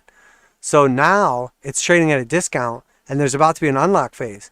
So it's in the benefit of anyone that would actually sell that Bitcoin now and then turn around and buy grayscale, because you get 20% more grayscale than if you just went out and bought Bitcoin. So if I told you you could buy Bitcoin for, $33,350, which is the current price for one Bitcoin, or you could buy the equivalent value in grayscale for $6,600 less, you would say, well, I'll just go out and buy $27,000 worth of grayscale and get the equivalent of one Bitcoin.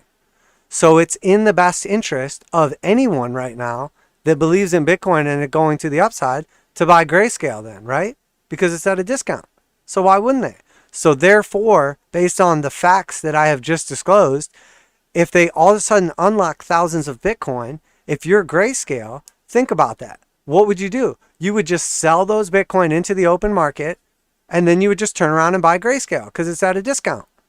So therefore, you would sell Bitcoin and buy grayscale for less and get more grayscale for the value of your Bitcoin. So you're going to put extra sell pressure on the market. Keep in mind, grayscale was the #1 purchaser of Bitcoin throughout the bull run.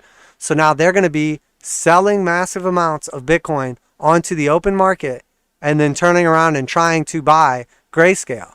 And what is that called? It's called arbitrage. They're arbitraging the discount, the difference. Okay? If it wasn't Grayscale and it was just two different exchanges and you could go on Binance and Bitcoin was $27,000, but if you went on Coinbase, it was $33,000, what would you do? You would sell all your Bitcoin on Coinbase and then you would turn around and you would buy that same Bitcoin back on, Binance. And then you would have an extra $6,000 or $7,000 or an extra 20% Bitcoin. Well, that's exactly what would take place. They will arbitrage the difference. They will pay the difference and arbitrage that 20% discount. So going from the net buyer of Bitcoin, Grayscale will go and become a net seller of Bitcoin. So that is a bearish thing. It will cause downward pressure on Bitcoin. I don't care what anyone says. If you literally just listen to what I said, and if you don't believe me, go look it up yourself and do some actual research, and you'll understand it is extremely bearish if all of a sudden they start arbitraging that gap, because it causes downward pressure on Bitcoin and upward pressure on Grayscale. So if anything, if you were going to try to play that trade, you would buy Grayscale, but you would have to believe that we were still in a bull market and price was going to go up on Grayscale, because you don't want to be locked in Grayscale for another 6 months. So again, another bearish down pressure on the price of Bitcoin, and everyone's trying to spin it like it's a good thing. It's not. It's not. They don't understand it, George. Okay, so Bitcoin on the daily, this is Bitstamp's chart right here. Again, below all the moving averages, could not hold the 8, could not hold the 21, 50, 55, 200, 89, 200 simple, in a downtrend, slope to the downside. We are above the slope now. We have flipped it over blue. We got the hard buy signal, and we saw nothing. There was no buying took place. We couldn't even cross the 821 to the upside. The bulls are literally dead. The bulls are literally dead. Let's go to the weekly.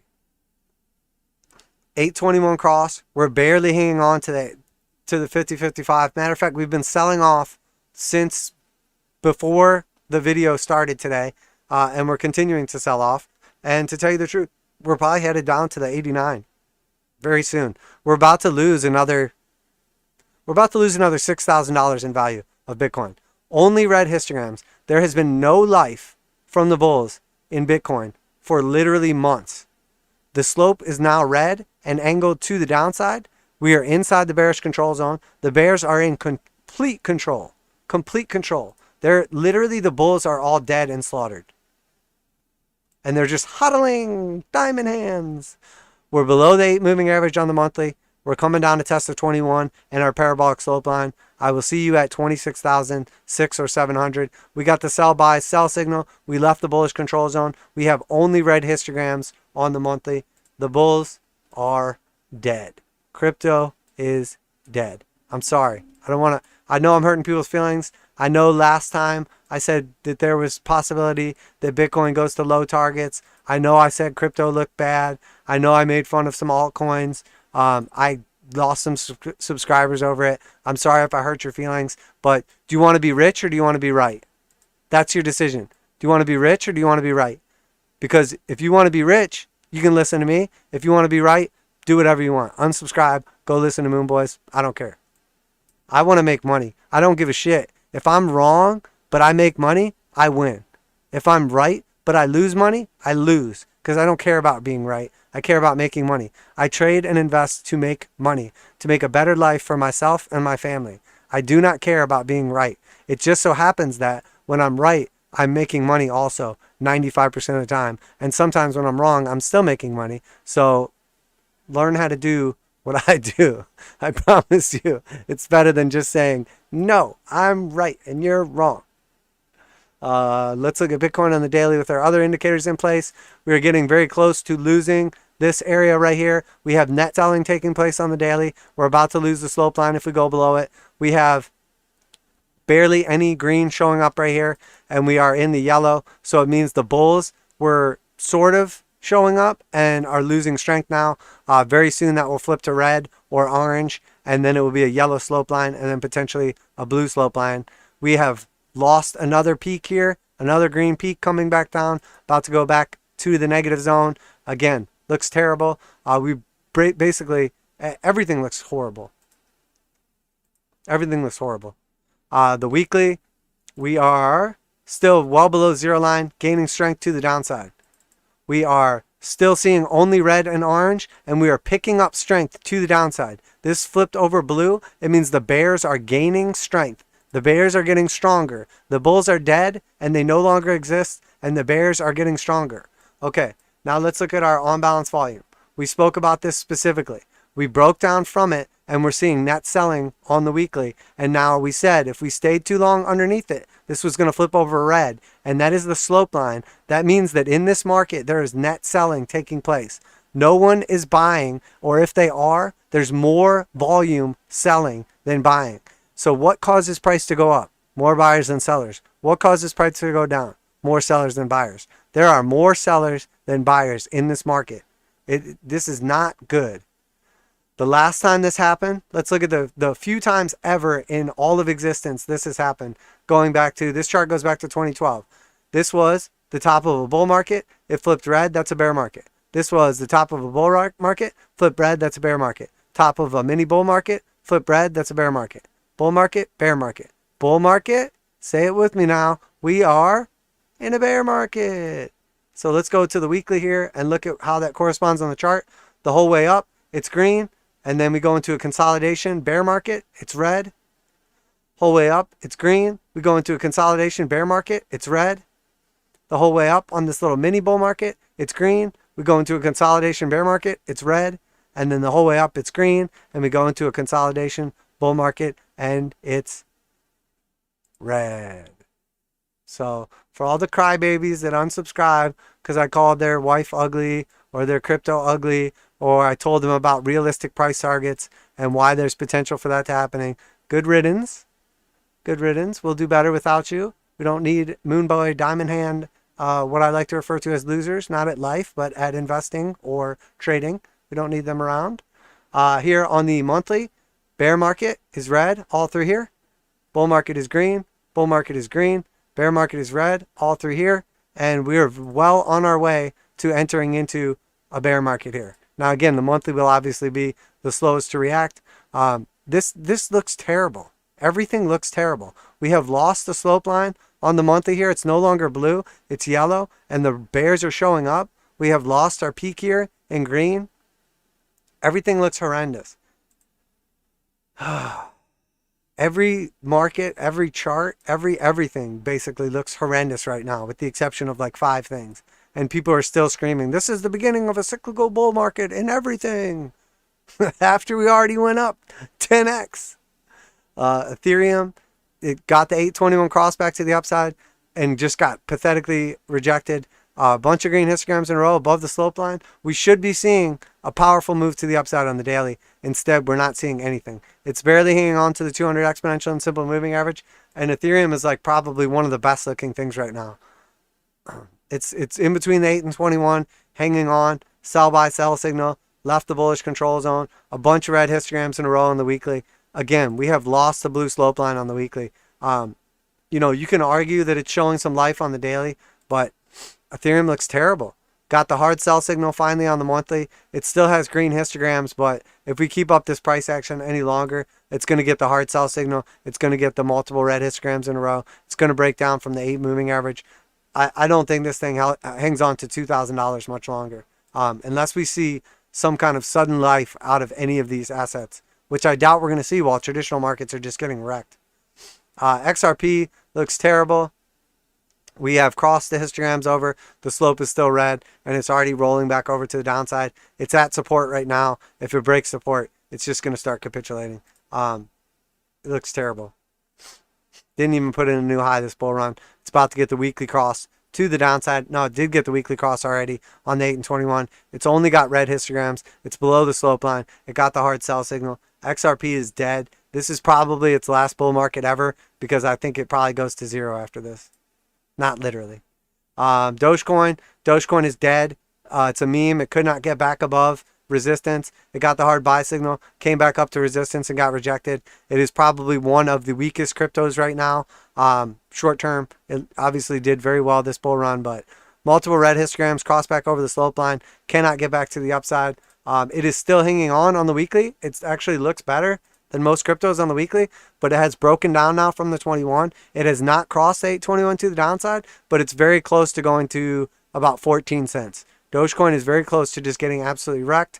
After that, potentially going to like 8 cents again. All red histograms, hard sell signal. Dogecoin looks absolutely terrible. It looks terrible. HODL. Chainlink. Chainlink is well below its 200 exponential and simple moving average. It's gotten the death cross. It's barely hanging on to the 528.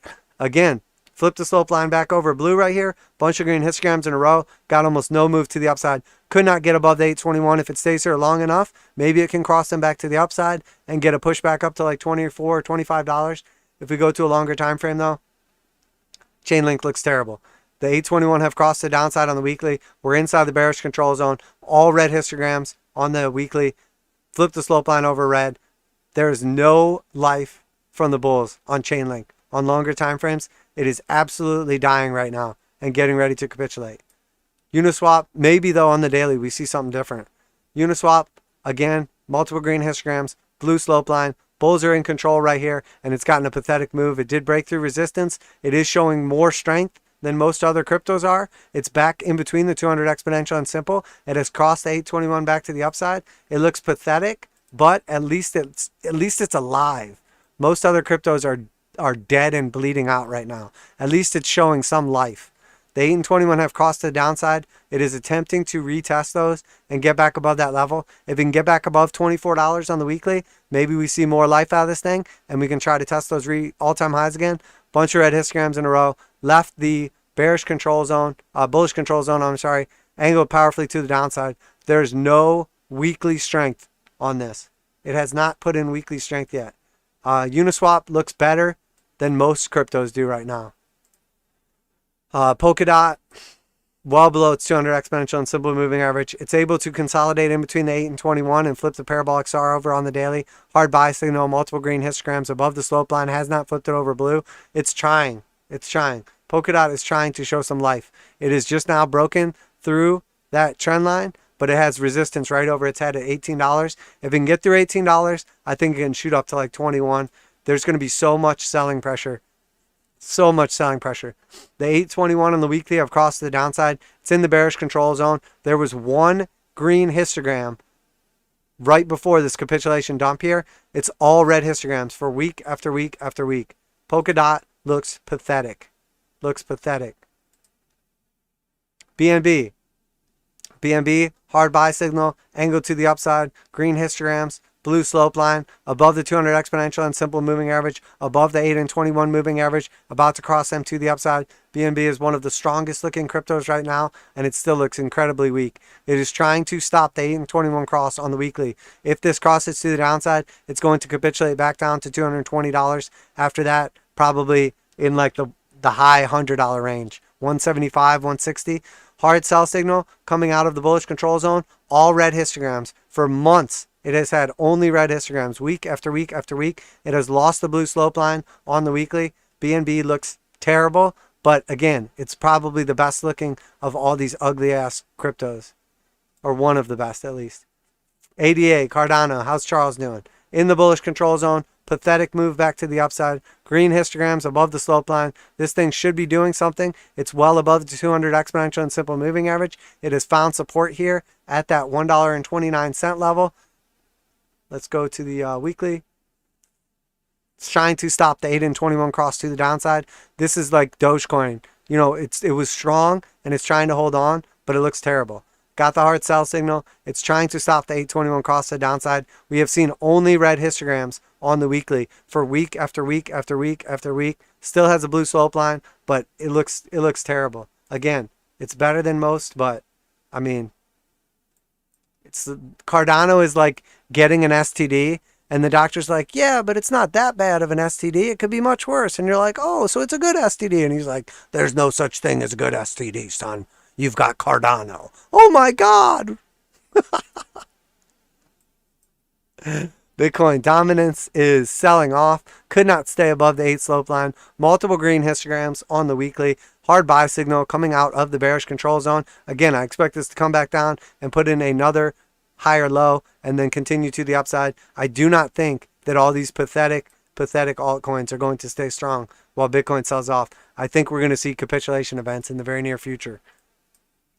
Weekly crypto market cap, bearish divergent signal at the top of the range, left the bullish control zone. Week after week after week of red histograms. We are about to lose the blue slope line. We are well below it. We are about to get the 821 cross to the downside.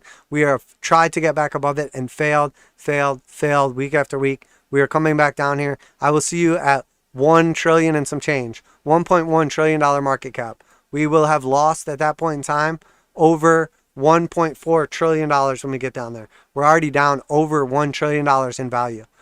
Crypto has lost over $1 trillion in value in the last few weeks, and I expect it to lose much more than that. We are barely hanging on to the 8 moving average. Next target to downside is $938 billion. We have gotten the hard sell signal. We have left the bullish control zone. We have 2 red histograms in a row on the monthly and still 23 more days to go. Is it possible we rally from here? Yes. Is it probable we rally from here? No. Crypto is literally dying right now. It is dying. Coinbase. Coinbase is another one of the trades that we are still in for now. We did take a we did add on to the position like we discussed here. It got a little bit of a move to the upside from our buy. It was looking a little sketchy there for a minute. It is seeing multiple green histograms in a row. It did get the hard buy signal. The Stochs are angled to the upside. It did break through the 50 moving average. I think our next target is going to be the 55 exponential at 257. After that, the 382. $274.69. I'm hoping that even if crypto sells off finally to the downside, that Coinbase can still continue to the upside. It made it down to very low levels, Fibonacci extension of 4.236 from the initial move. I don't love this trade right now, but I'm hanging on to it for now. As long as the 8 and 21 are crossed to the upside, it still looks decent to me. But we'll see how long that can stay for. I'm hoping that because it makes fees on buys and sells, that even if crypto crashes, it can still look decent. I spoke about Riot and the potential for this holding on and having some potential. I'm not taking this trade to the upside. I don't like how this looks. It's not worth it to me. I'm not going to waste money on something like this. I'll wait and see how it plays out. If it starts showing strength, maybe I'll get into it. The trade setup is still here if anyone's interested. It's a 9.37 stop loss, 35% potential to the upside if we break through the 0.5 to the 618 and get the measure move of the channel.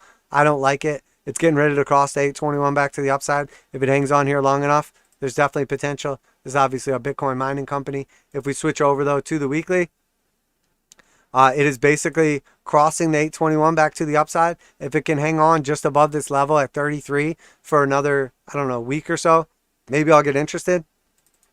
This is what I don't like about it. Almost always when you see this, the blue slope line, and then it switches to red, and then the histogram is well below it, and it switches back to blue, that almost always leads to a powerful rejection, which would in this case be continuation to the downside.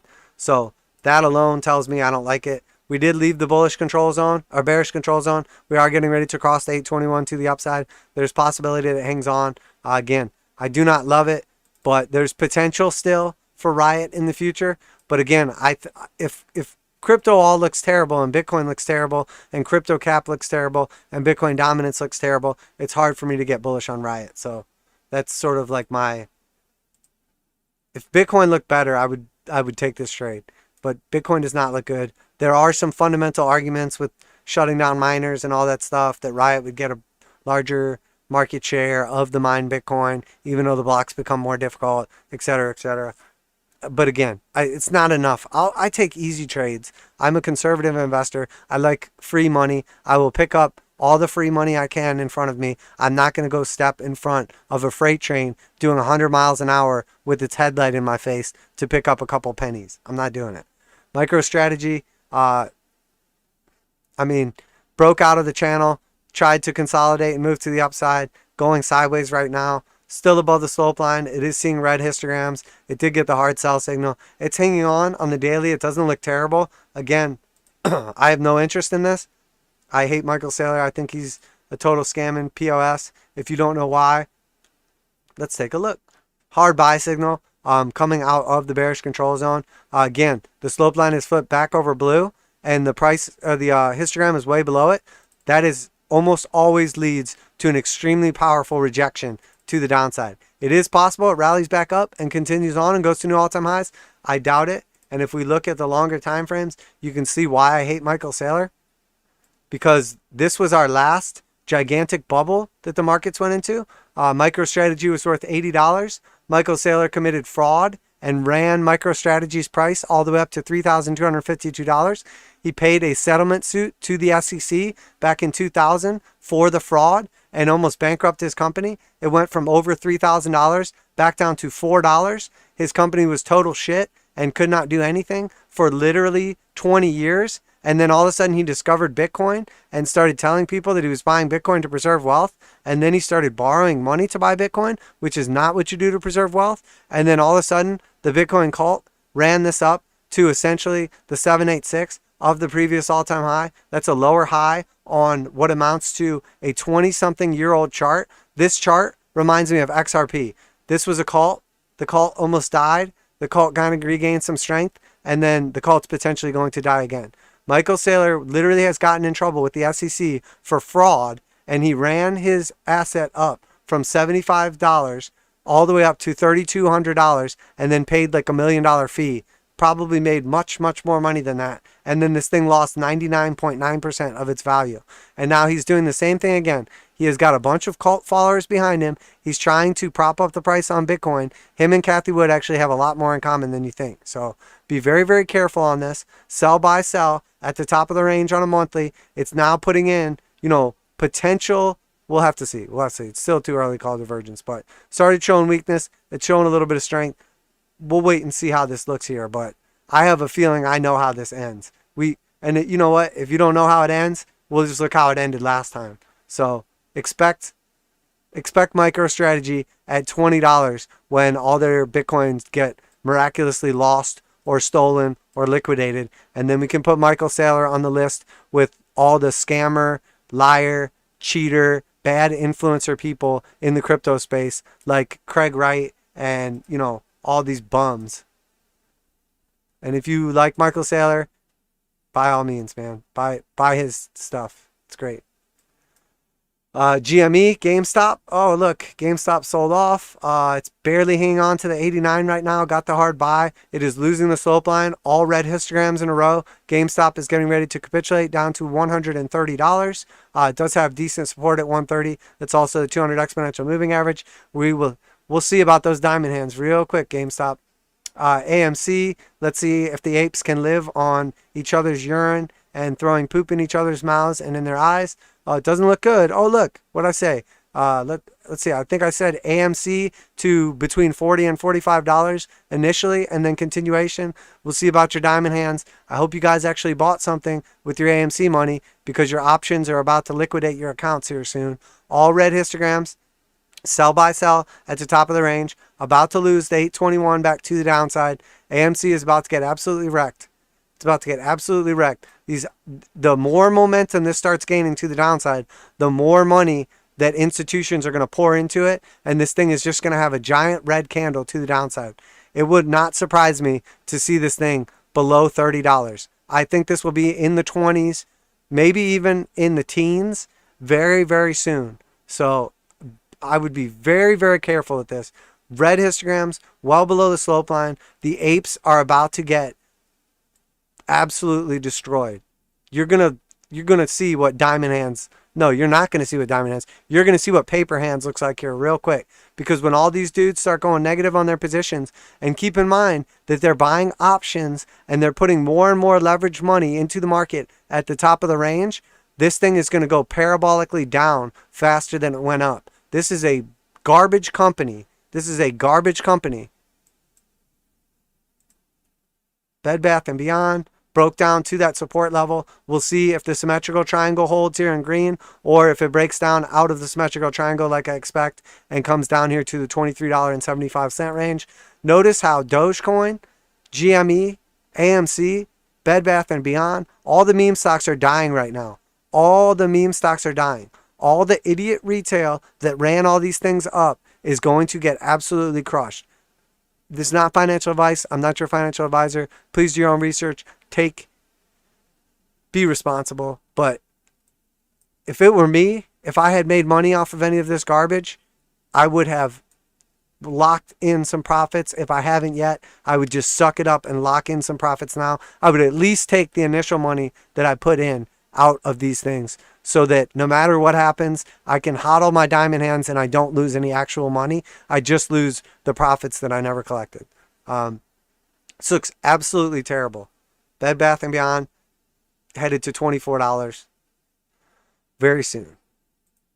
DraftKings, another one of Cathie Wood. She came in here, bought up millions of dollars worth of DraftKings, announced it publicly, tried to prop back up this stock right here. It's in a clear downtrend. It's going down. It's going to continue going down. It has lost the 200 exponential. It has lost the simple rather. It has lost the 200 exponential. They have a flat to downside slope. They are literally getting ready to go into the first downtrend ever. This was a gigantic bull market from $9.56 up to $73. And then all of a sudden, Cathie Wood is bullish on it at $47 while it's in a clear bearish downtrend and has lost all of its moving averages. She is trying to strong arm stocks. You cannot strong arm the stock market with a few $1 million or even a few $100 million or even $1 billion. The market will go down if the market wants to go down. DraftKings is going down. It looks like shit. Everything she touches turns to shit. So be careful. Be careful. I warned you guys about this months and months ago about how she did very well and she's going to see these massive inflows come in and she's going to make horrible decisions because it's too much capital. She's moving stuff around too quickly. She's buying into things based on fundamentals with a 5 and 10 year time horizon. Well, sometimes it's okay to just have cash sit around for a little bit and then buy at an opportune time. You don't just need to dump cash into shit all the time and try to prop up the prices by announcing it publicly. It's absolutely horrible what's happening right now in these markets.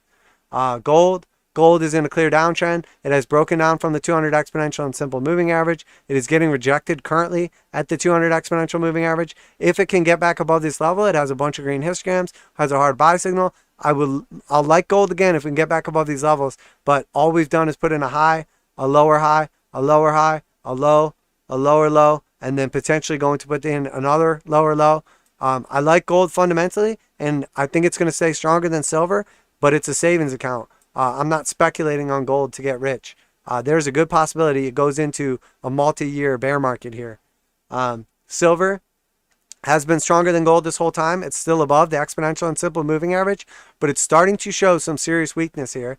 And if you don't believe me, don't get me wrong. Again, I love silver, but if you don't believe me, this is our chart right here. This is Zag. This is gold-silver ratio. We have been in a downtrend since it took 127 silvers to buy 1 gold. We bottomed out here at 60 silvers to 1 gold, which is historically a pretty typical level in like modern times, not like biblical times. It was like 10 to 1. We've been inside of this descending wedge right here, and then we had another descending wedge with the orange top right here. We broke through the red one, came back down, retested it for support. We broke through the orange one, we came back down, retested it for support, and now we're breaking out. We're breaking out above key levels. If we break above this level, which we're at right now, on the weekly, which is 1 day and 20 hours from now, our next target to the upside is going to be 73 silvers to 1 gold.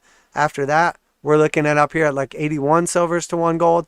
That's our initial target. And then after that, our target back up here at 91 silver coins to buy 1 gold coin. And then after that, I expect gold to, this basically means gold is going to strengthen compared to silver. So if gold goes down, silver is going to go down much faster. If gold goes up, silver is going to go up much slower. If gold just stays where it's at, silver is going to dump. Any one of those 3 scenarios will lead to our target up here and what I'm expecting to happen. Long term, I still expect silver to gain value in comparison to gold exponentially, maybe even to like 30 silvers to 1 gold. But that could be after it goes up as high as 90. So silver potentially about to lose 50% of its value in comparison to gold here in the very near future. And the chart proves it. I've been saying it for months. But what do I know? I just use technical analysis. I don't take into account memes and my feelings. Platinum broke down below 200 exponential and simple moving average. It looks weak. Bunch of green histograms. It's trying to go back to the upside, but it's getting rejected by the 8 moving average, 200 exponential and simple. This thing could easily get back down here to like $800 levels. I'm interested in platinum between $800 and $1,000.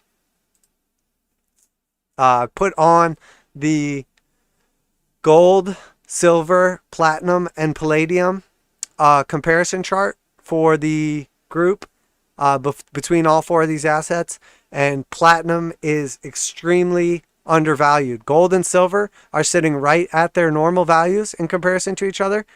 Palladium is parabolically up in the air, way higher than it should ever be or has ever been before, and platinum is way down below. So of all the precious metals, you know, fundamentals aside, using only technicals, I think platinum is the best buy right now. USAS looks weak, showed a little strength and then bearishly engulfed back to the downside. I'm really not interested in this right now. It has bullish divergence taking place, could potentially get a strong move to the upside. I don't like it. AG, First Majestic mining stock, all the way back down here at that low level again. I think we're going to break down and go back down to like $12 and maybe 75 cents. Looks extremely weak. Pot stocks look extremely weak. I think we retest the lows, possibly even put in lower lows. I still think that this inverted head and shoulders on ACB is in play, but I think we'll get a way better chance to buy this thing. If you liked it at 8, you should love it at 6. That's all I have to say. Tilray, same thing. It's a little stronger, but very weak. It's about to lose our blue slope line right here, selling off to the downside, losing moving averages, underperforming the markets. If the markets continue to weaken, I expect this to continue weakening. You know, I could realistically see this thing anywhere from like $12.50 to as low as like $7.50. Again, if you liked it back here, you better love it back down here again, or it's not an investment. Canopy Growth, same thing, extremely weak. This is the weakest of the three. I could very easily see the Canopy back down at like $18 very soon. Very soon. I mean, it's already back down at its low again. So the likelihood of, if it just hangs out here long enough, it's just going to break down and we'll see it at 18 bucks. THCX, weak, very weak, getting ready to break down. YOLO, weak, extremely weak, getting ready to break down. Just barely hanging on still. Uranium Energy Core, UEC, broke down just like we expected, just like we said. You know, it's at the 200 exponential now. Next target, 200 simple. You know, retesting the lows since it put in those highs back here. This is a giant, you know, channel. If it breaks down from this channel, the measure move could take this thing back down to like the mid-dollar ranges, $1.50, something like that. Massively bullish on this long term, massively bearish on it short term. Well, at this point in time, neutral because it's already sold off so much. URA, Global Axe Uranium ETF, already down here at the 89 moving average rather. You know, it lost the key support level, got the 821 cross to the downside. It's still looking stronger than some of the other uranium stuff, but I expect this thing down at like 1775, maybe 1675. Bunch of red histograms in a row, getting rejected. Could not get the cross on the Stokes back to the upside. Uranium is so weak right now. Cameco Corp, this is like uranium. Oh my gosh, why can't I think of it? Oh, whatever, it doesn't matter. CCJ broke down from a key channel right here. You know, it lost the channel. I expect the measure move to take it back down here, at least as low as $14. We'll pay attention to key fibs at like 1569 or like 1275. I mean, again, you know, 30-year bull markets after 1 year, you know, little parabolic uptrends after massively long bear markets, or 30-year bear markets rather. This thing could easily sell back off to like $12 and then go absolutely parabolic over the next decade. Copper has topped out. It broke out of its long trending channel to the upside. I expect it to hit its measure move to the downside. Again, fundamentally, copper is very strong. On the daily, it looks decent. I expect it to come back up here, get rejected, and put in a lower high, and then sell back off. We'll see CPER, copper index, at $21 very soon, in my opinion. Again, massively bullish on copper. We need it for pipes. We need it for wires. It's got a huge infrastructure and also green energy potential in the future, but it got way too popular way too fast. Commodities got popular for the first time in decades. Everybody was talking about commodities after no one talked about commodities. The trade is done. Lithium, one of the best charts in existence right now. LIT broke out to a new all-time high here, gapped up above that key fib level. I mean, this thing looks strong.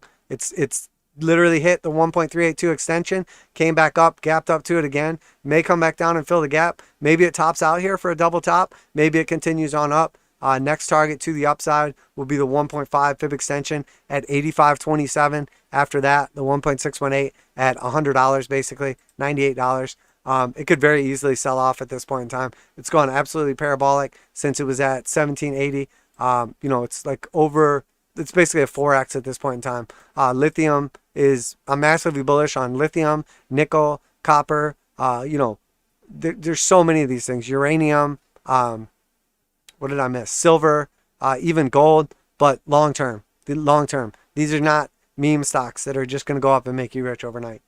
Lumber futures, came back down here, broke down to the exact levels we expected, the 618, the 200 exponential and simple moving averages. Let's turn them on real quick. We are well below the 2 moving averages. The slope on them is flat.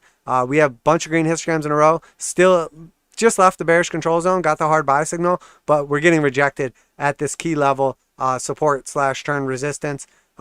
There's still a definite possibility this could sell out finally to the downside. It's had a massive move to the downside. I think the best case scenario for lumber to maintain these types of prices is just go sideways for a while and consolidate. Because if it shoots up all of a sudden, it's not going to be sustainable. And if it sells off, I think it's going to sell off violently. Does not look good. But, I mean, I told you guys it didn't look good back here at $1,388. So,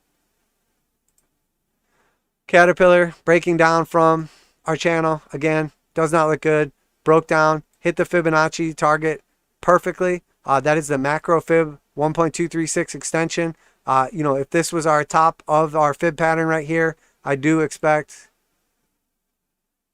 it to sell back off to the 236 below $200, potentially a buying opportunity. Typically when this thing sells off though, it sells off for years and loses like 40 to 50% of its value. So while I'm bullish on infrastructure long term, I think my definition of infrastructure might be different than Biden's definition. So, and if we go into a macro like deflationary environment, which I do expect, I do not think that we're going to see these things do particularly well. They may hold their value well, but I don't think they're going to just go up all of a sudden.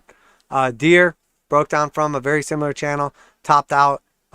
Basically a little more bullish, came back up, could not get back inside of the pattern. I do expect it to sell back off to 292 or potentially down to the 382 at 241. Same thing. This thing, once it goes parabolic, it literally goes like sideways to down for years after years after years and loses, nice chunks of its value. I do consider these to be like blue chip stocks, especially for like industrial or like potential infrastructure trades, plays, purchases, investments, but they don't look good right now. Ford, this is another one. I like the Ford trade throughout this whole time. I'm still in my Ford trade right now, but I'm paying close attention to this. We came up from $4. We hit $16. So, we're up substantially in this move right now. We have not been able to get back above the heart line or maintain above the heart line with the exception of these last couple times. This thing is losing strength. We're at a key Fibonacci level hanging on, but if we start testing this channel right here and start to see the breakdown from it, I'm going to close this position, take my profits, and we'll see in the future. Did not make it back up to all-time highs, and it's just hanging on to the 236. If it breaks down from the 236, I don't think it's unrealistic that it comes back down to the red 618. It's also close to the measure move at like $9.50, maybe even to the blue 382 or the red 0.5, somewhere in between like $6 and $8. There's a lot of bearish fundamentals for Ford as well. They severely underperform because of semiconductor shortages. I think they're going to do well in the EV space long term, but I would not be surprised after this parabolic run to see Ford take a massive hit. Antero, I mean, it had a nice run. I think it's getting close to topping out right here. Potentially going to lose to 821 to the downside. Um, I don't know. We'll see. You know, it's trying to get back above the 200 exponential and simple. I could easily see it running up to like 11 or 12 and topping out there and then selling back off. We'll have to see if it can maintain above these long enough. On the weekly, though, you know, cross back here at like 450 and look good since then. Hasn't lost the 821 moving average since. I mean, stay up there long enough, it's going to look good. But we're putting in some bearish divergence on the weekly time frame. And, you know, while we're not at key Fibonacci levels at the moment, I could easily see us get rejected anywhere from where we're at right now to like that $12, $13 mark, and then having a substantial pullback, you know, back into like the single digit dollars. Again, I like it long term, but maybe not right now, and definitely not at these levels. I'm still in that trade though. And then Cemex, CX, you know, again, a beautiful trade. You know, looks good on the daily still, but putting in some serious potential divergence here, or some serious divergence here on the daily time frame, getting ready to lose the 821 moving average. If we switch over to the weekly, we're well above. We've gotten the golden cross. We're above all of our moving averages right now. You know, if this level holds long enough, it looks good. We maintain through the bullish control zone here. Got like multiple sell signals. We're now seeing more red histograms than green, and we're seeing some very clear bearish divergence on the weekly. You know, this is a great infrastructure play and has a lot of potential long term and everything. You know, it's like leading concrete supplier, producer, whatever, like basically for like North America. But there, you know, this thing had a nice run, and I think a lot of these are really like topping or topped out already. As far as I'm concerned, this has basically broken down from key levels. We could draw this a couple different ways. You could say that it's still kind of hanging on for now. I actually kind of like that better. I really do. I like that better.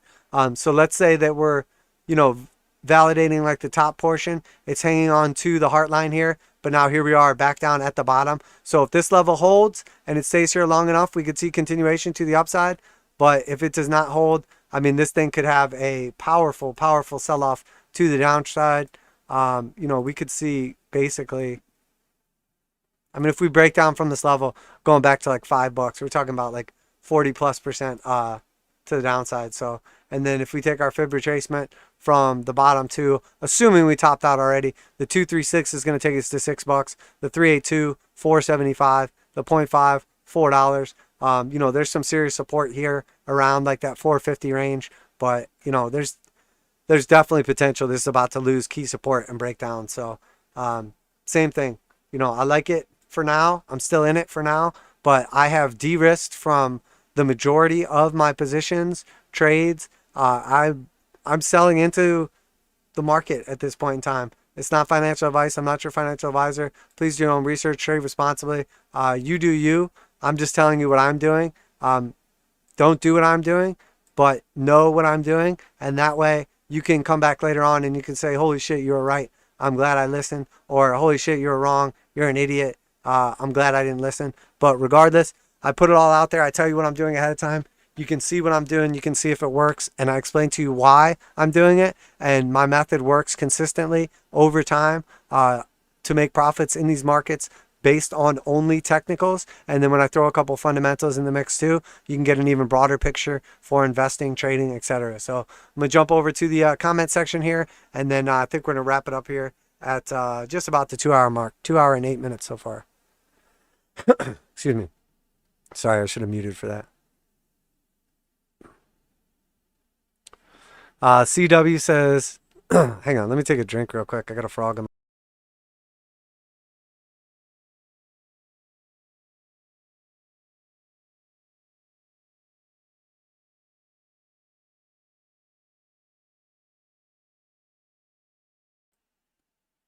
All right. CW says, so it sounds like you were holding a few mega cap tech, Amazon, Apple, and then cash. Are you staying out of TLT or EDV? Yeah, pretty much, man. You pretty much nailed it. For the most part, man, I am like de-risking in these markets. Just building my cash cash position. I'm not like selling everything I own, but I'm basically going flat on the majority of my investments and closing out the majority of my trades. I still have a couple scalps open, which I talked about. Most of them are like basically online retailer tech trades. I still have a lot of like blue chips in my like actual stock portfolio. I still have a couple just like small crypto positions that are basically just little bits of profit I never sold off. But overall at this point in time, man, like as far as crypto, I have some Ethereum, some Bitcoin, some Uniswap. Basically the ones I talk about regularly are a couple of the ones I'm holding. And again, it's small positions. It's remnants of my profits. The majority have been taken out. I always have large positions in physical gold and silver. Yeah, I pretty much went over. I make it pretty clear of what I still have and how long I'm holding it. I still have open forward position. Still have open Cemex position. Yeah, I pretty much went over all of them. Alibaba and Baidu, I still have open positions on, but I don't love how they look. I still have some pot stocks in my long-term portfolio, and I plan on buying the dip on those if they continue to sell off, but I'm not rushing in to just buy the knife on them. I want to see them consolidate and start showing strength. Same thing with what was I about to say? Damn. Why can't I think? Oh, same thing with Cameco and URA and UEC.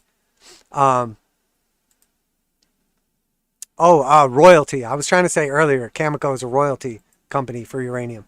But yeah, uranium, I plan on buying as it gets lower. I still think it's undervalued. I think oil is extremely undervalued. But I don't think oil is going to go away tomorrow, but I really think oil is going to go way down. I think we could easily see $40 a barrel oil before we see $100 barrel oil. Now, things can change. I'll let you know if they do. But the uncertainty going on right now with these Arab countries, Middle East countries, whatever, look, if they decide they want to hardball with each other, which things are not going well, or they wouldn't be doing it publicly right now. OPEC would not be having, right now what's happening is you have siblings, like, strangling each other, and, like, mom and dad have sat them down, and they're, like, lecturing them, trying to work out, like, a resolution. But they can't be left alone in a room together.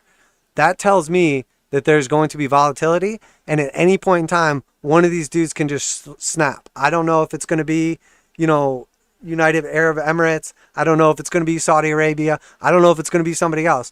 But I'm going to tell you right now what's not going to happen. They're not going to renegotiate this OPEC agreement anytime soon. And that's going to cause, basically, the second one of them just says F it and just starts selling as much oil as they want, oil prices are just going to collapse. And that's what happened last time. They basically had these disagreements and started just doing whatever they want. And it drove oil prices way down. And it's not like there's a limited supply of oil and we're going to just run out. There is a limited supply of oil, but they can literally pump out exponentially more barrels, thousands and thousands, millions more barrels than they're doing. And if they decide they want to hardball with each other, they can literally flood the world with oil. Literally flood the world with oil. So I just don't like it, man. I really don't like it. And as far as bonds are concerned, I think the move in bonds is temporary. I'm not interested in scalping treasuries or investing in treasuries. I really don't want them. I'd rather have cash positions, and I don't think it's a sustainable move because I think bonds are going to collapse here in the next couple weeks to months again and go back down, and rates are going to jump back up. I think that's going to kill almost all the tech trades that are still good right now.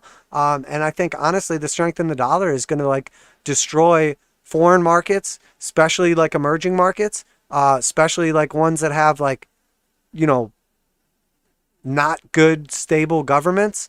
I think the dollar trade could kill a lot of other markets. It could kill the pot industry because that's Canadian, obviously, most of the stocks I look at. It could kill all the Chinese markets, if the dollar strengthens compared to the yen.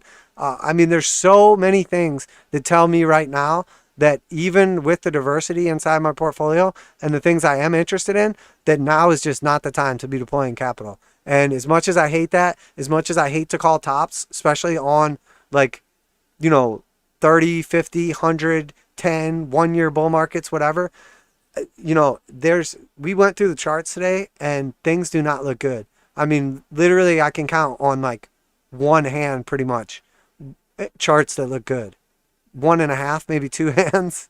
I count on one hand and 1 foot all the charts we looked at today that look good. And I think we probably looked at, I mean, I didn't count, but what, 3, 4, 5, 6, 7, 8, 9, 10. And we probably looked at 50 plus charts today.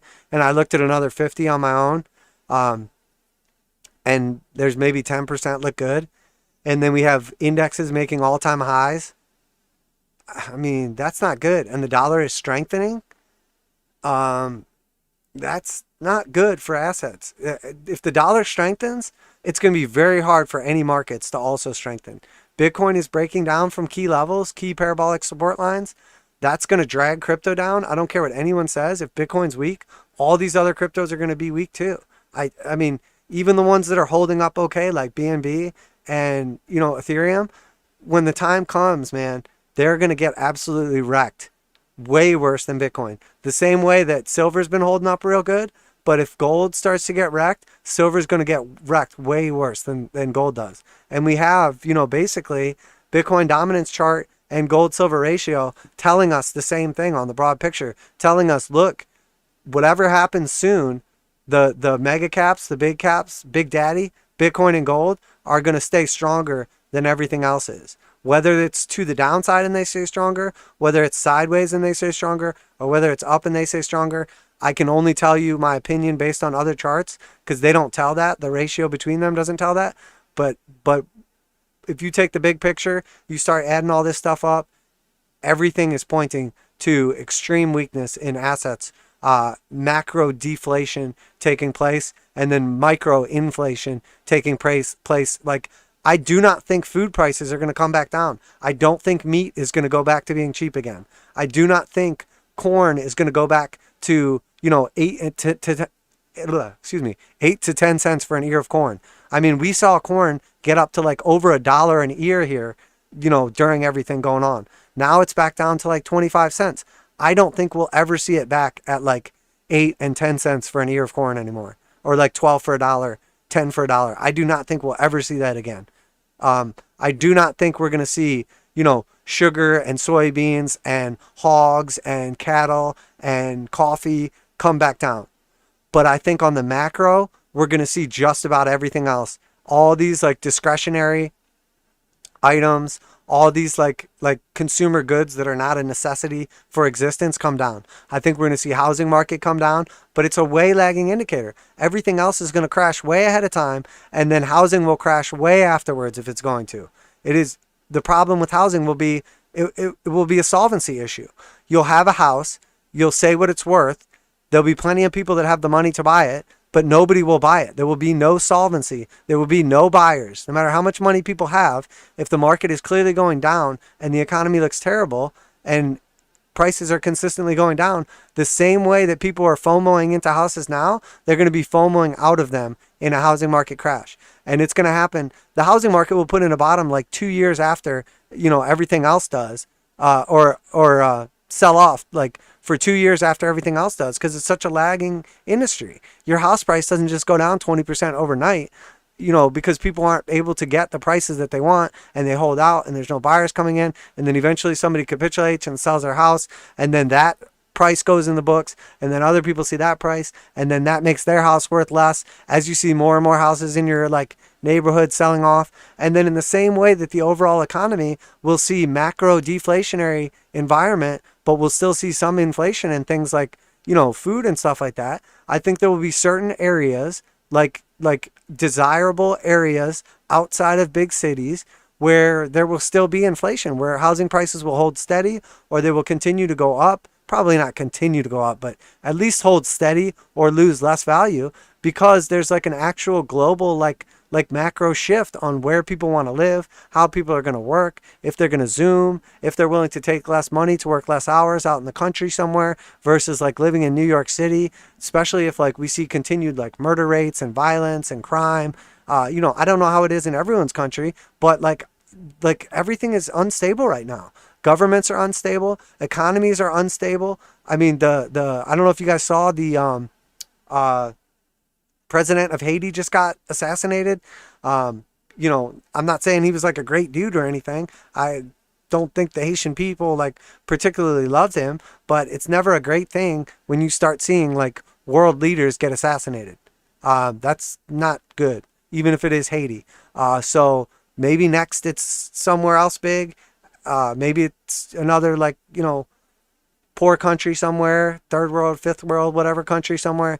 But I know that when you start seeing riots in the streets and protests all over the world and all these crazy macroeconomic global like shift things going on and all this stuff, I know it does not speak well for like the world politics or economy or stability. You know, our entire system is based on basically like globalization, where everyone is relying on everyone else to like have a good life and good products and good supply chains. So as more and more of those things become unstable, as more and more of those things start to break down, it's going to affect other places that you would never even think of.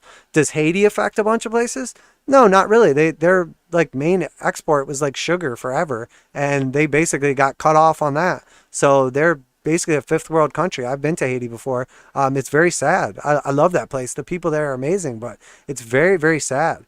You know, it's one of like the most, I don't want to say depressing, because the people are still like joyous and happy considering, but like the average person in Haiti makes like $2 a day and doesn't even have a pot to piss in. You know, they have, most of their little like houses are like 3 walls. They literally like stack up garbage in the ocean and put flags in it so that once there's enough garbage stacked up there that the land is bigger, and then they can like build a little floating shanty on top of like a garbage pile floating on the edge of the ocean. Like it's absolutely, it's horrible. And you know, I kind of went on a little rant there, but you know, I love Haiti. The place was beautiful and the people are amazing, and it's just crazy to see all the stuff that's going on here. And I think we're going to start seeing more and more countries destabilizing. I mean, there's tons of stuff going on in the Middle East right now. They're going to argue, oh, we shouldn't have pulled out of Afghanistan. Now Taliban's gaining strength. Now this is happening, that's happening. All the stuff with Israel and Gaza and all that. I mean, look, you know, there's highs and there's lows in everything from economies to, you know, politics to all this stuff. And I'm telling you right now, we're not at a high. I'm not saying we're at the low. I'm not trying to pick the top on things, but we're definitely on our way down. And I think anyone can argue that, no matter where you're at in the world, that the way things were 2 years or 5 years ago, they are probably worse now.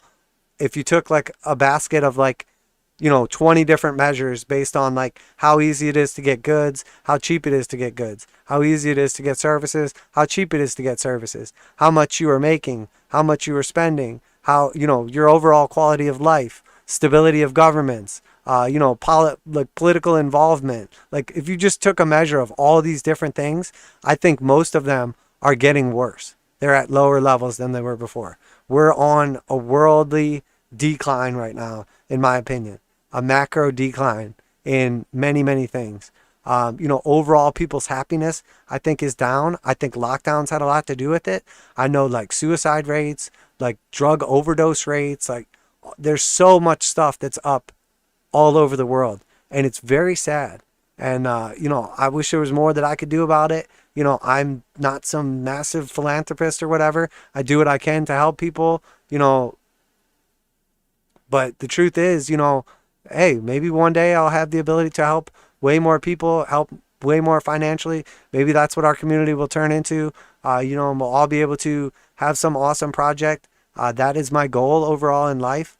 But to tell you the truth, man, I think things are going to continue to get way worse before they get better. And if we go into, you know, a world depression or a series of recessions that leads to a depression, things are going to get very bad. Very bad. And as much as that sucks, and I don't want to be a pessimist, you know, in the end, hopefully the world will be better for it and we can be optimistic about it. But, you know, just like the markets go up and down, we're in a cycle and we're in a bear market. We're headed down right now. The 8 and the 21 have crossed and we are headed to the downside. And we're slowly breaking through one moving average after another. We are losing support and it does not look good right now. So, but on that note,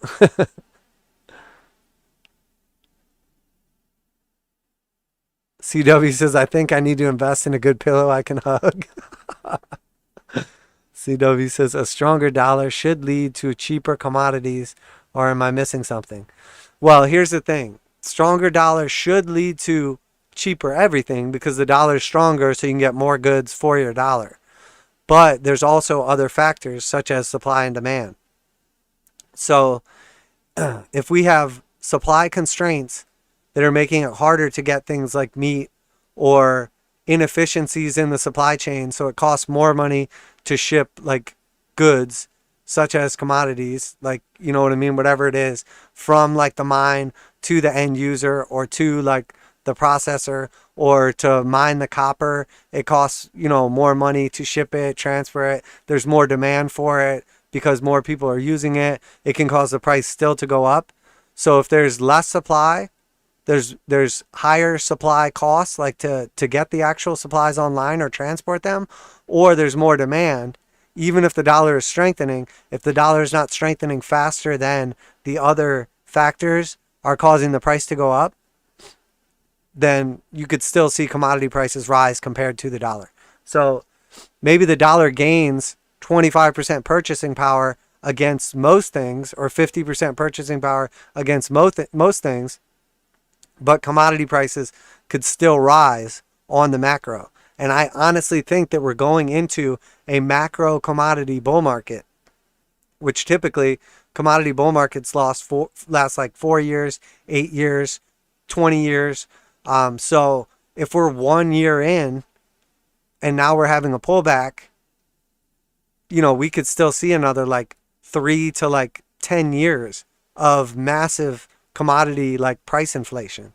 So if the dollar goes in that same phase for a shorter period of time, it might strengthen compared to commodities for a little bit and you might gain purchasing power. It might not stay strong as long. It might stay strong just as long, but commodities inflate faster, or the dollar, you know, basically has less buying power as commodity prices go up. There's just lots of other factors. So in my opinion, what's going to happen is necessities, like things that people need, which in my opinion are things like food, you know what I mean, meat and crops and coffee and, you know, soybeans and all the stuff people need. The prices may on the macro, you know, copper, if people are doing infrastructure, you know, some of the other like metals as well. If people need those and there's either less supply or there's more costs associated with them or there's just more demand, we could still see the prices rise in relation to dollars. But when you take into account, like for instance, the pot stocks I was talking about, those are Canadian companies because the American companies are not traded on the stock exchange because on a federal level, it's not legal in the United States. Cannabis is not. So we could see those things go up in the price of Canadian dollars, but in the price of American dollars, they could go sideways or down because the dollar is strengthening faster than the price of the pot stocks are strengthening.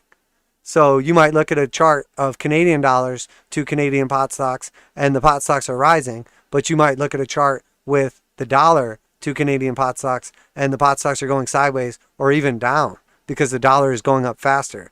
So that's a lot of times, that's my argument for why I don't like to chart cryptos versus cryptos. I don't want to chart like whatever crypto versus Bitcoin. I would rather chart a strong asset versus a weak asset. So if you have cryptos in a bull market and like Dogecoin is going up and Bitcoin is going up, it's like, oh, Dogecoin is going up faster, so Dogecoin is in a bull market compared to Bitcoin. But then when you look at Dogecoin compared to $1 and Bitcoin compared to $1, they're both clearly in bull markets. So I always try to compare to get the best idea. And then if you want to see market cap wise, you know, is Ethereum strengthening? Do I want to be in Ethereum or Bitcoin? Do I want to be in Dogecoin or Bitcoin? Do I want to be in the dollar or the Canadian dollar or the euro or whatever? Then you can chart those assets against each other. But typically I like to chart a strong asset versus a weak asset.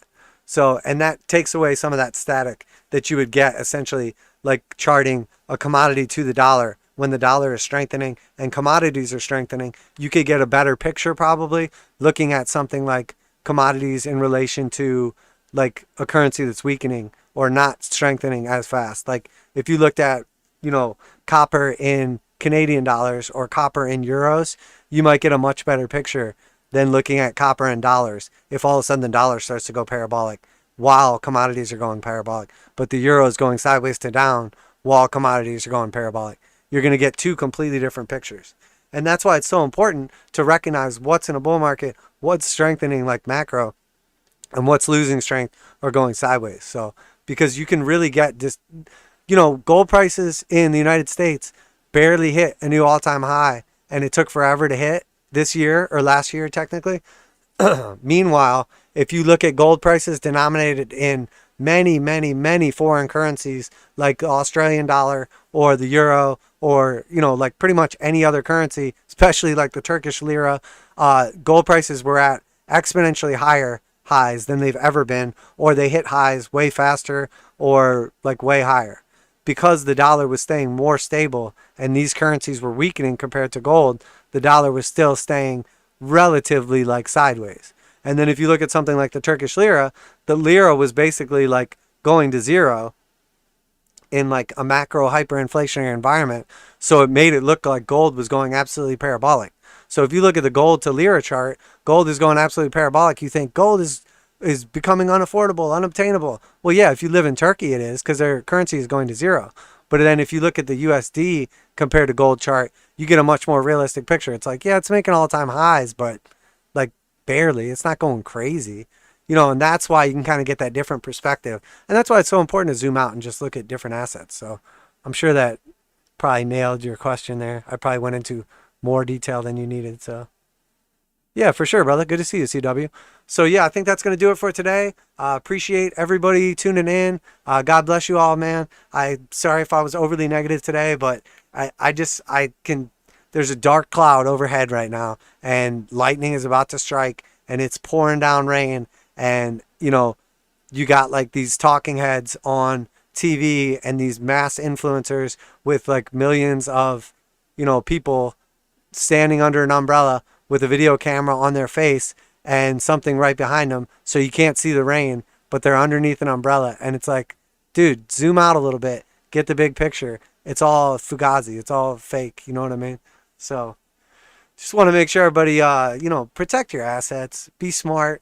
It's okay to de-risk and, you know, lose out on a little profits is much better than losing out on your initial principal.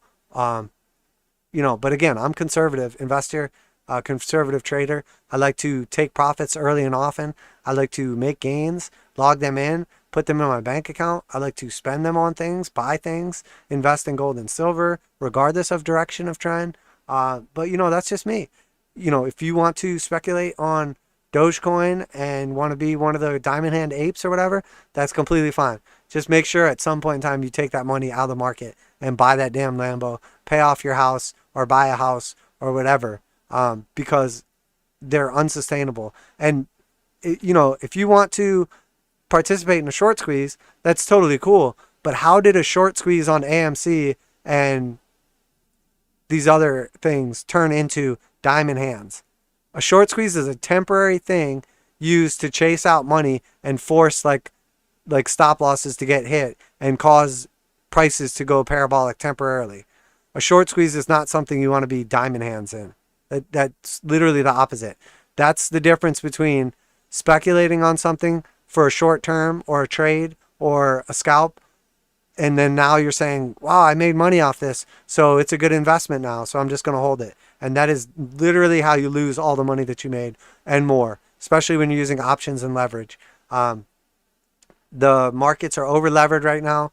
They're at overly high evaluations, and there are a ton of warning signs flashing everywhere saying, warning, warning, get the hell out, sit on the sidelines, don't participate temporarily. meh, meh. And I feel like everybody's just jumping in. Like, it's crazy. It's absolutely crazy. There's like sharks swimming in a swimming pool, and everybody's like, I'm going in. The water looks great. Look, the thermometer says it's 85 degrees. That's great. And I'm like, what about those shark fins and like all the blood and all the sharks in the water? And everybody's like, yeah, but it's 85 degrees.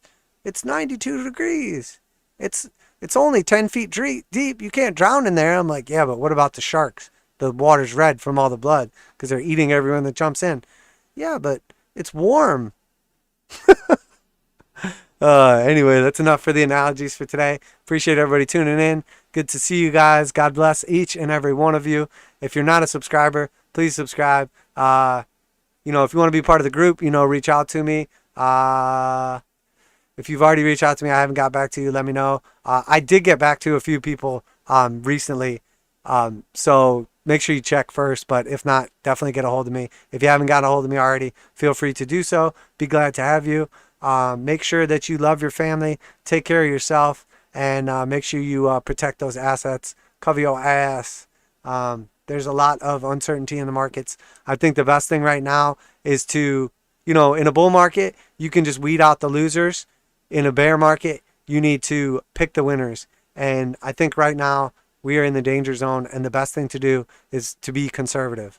Like always, this is not financial advice. I'm not your financial advisor. These markets are extremely volatile. Please do your own research. Trade responsibly. That's it for tonight. Take care of yourself. Take care of your mental health. Eat healthy. Get out and exercise. Get some sun. Don't listen to all the doom and gloom, even when it's coming from me. The world's going to be fine. Everybody's going to be fine in the end. That's it. God bless you guys. Crypto Trend Trader with our Wednesday midweek market update. And I'm out of here.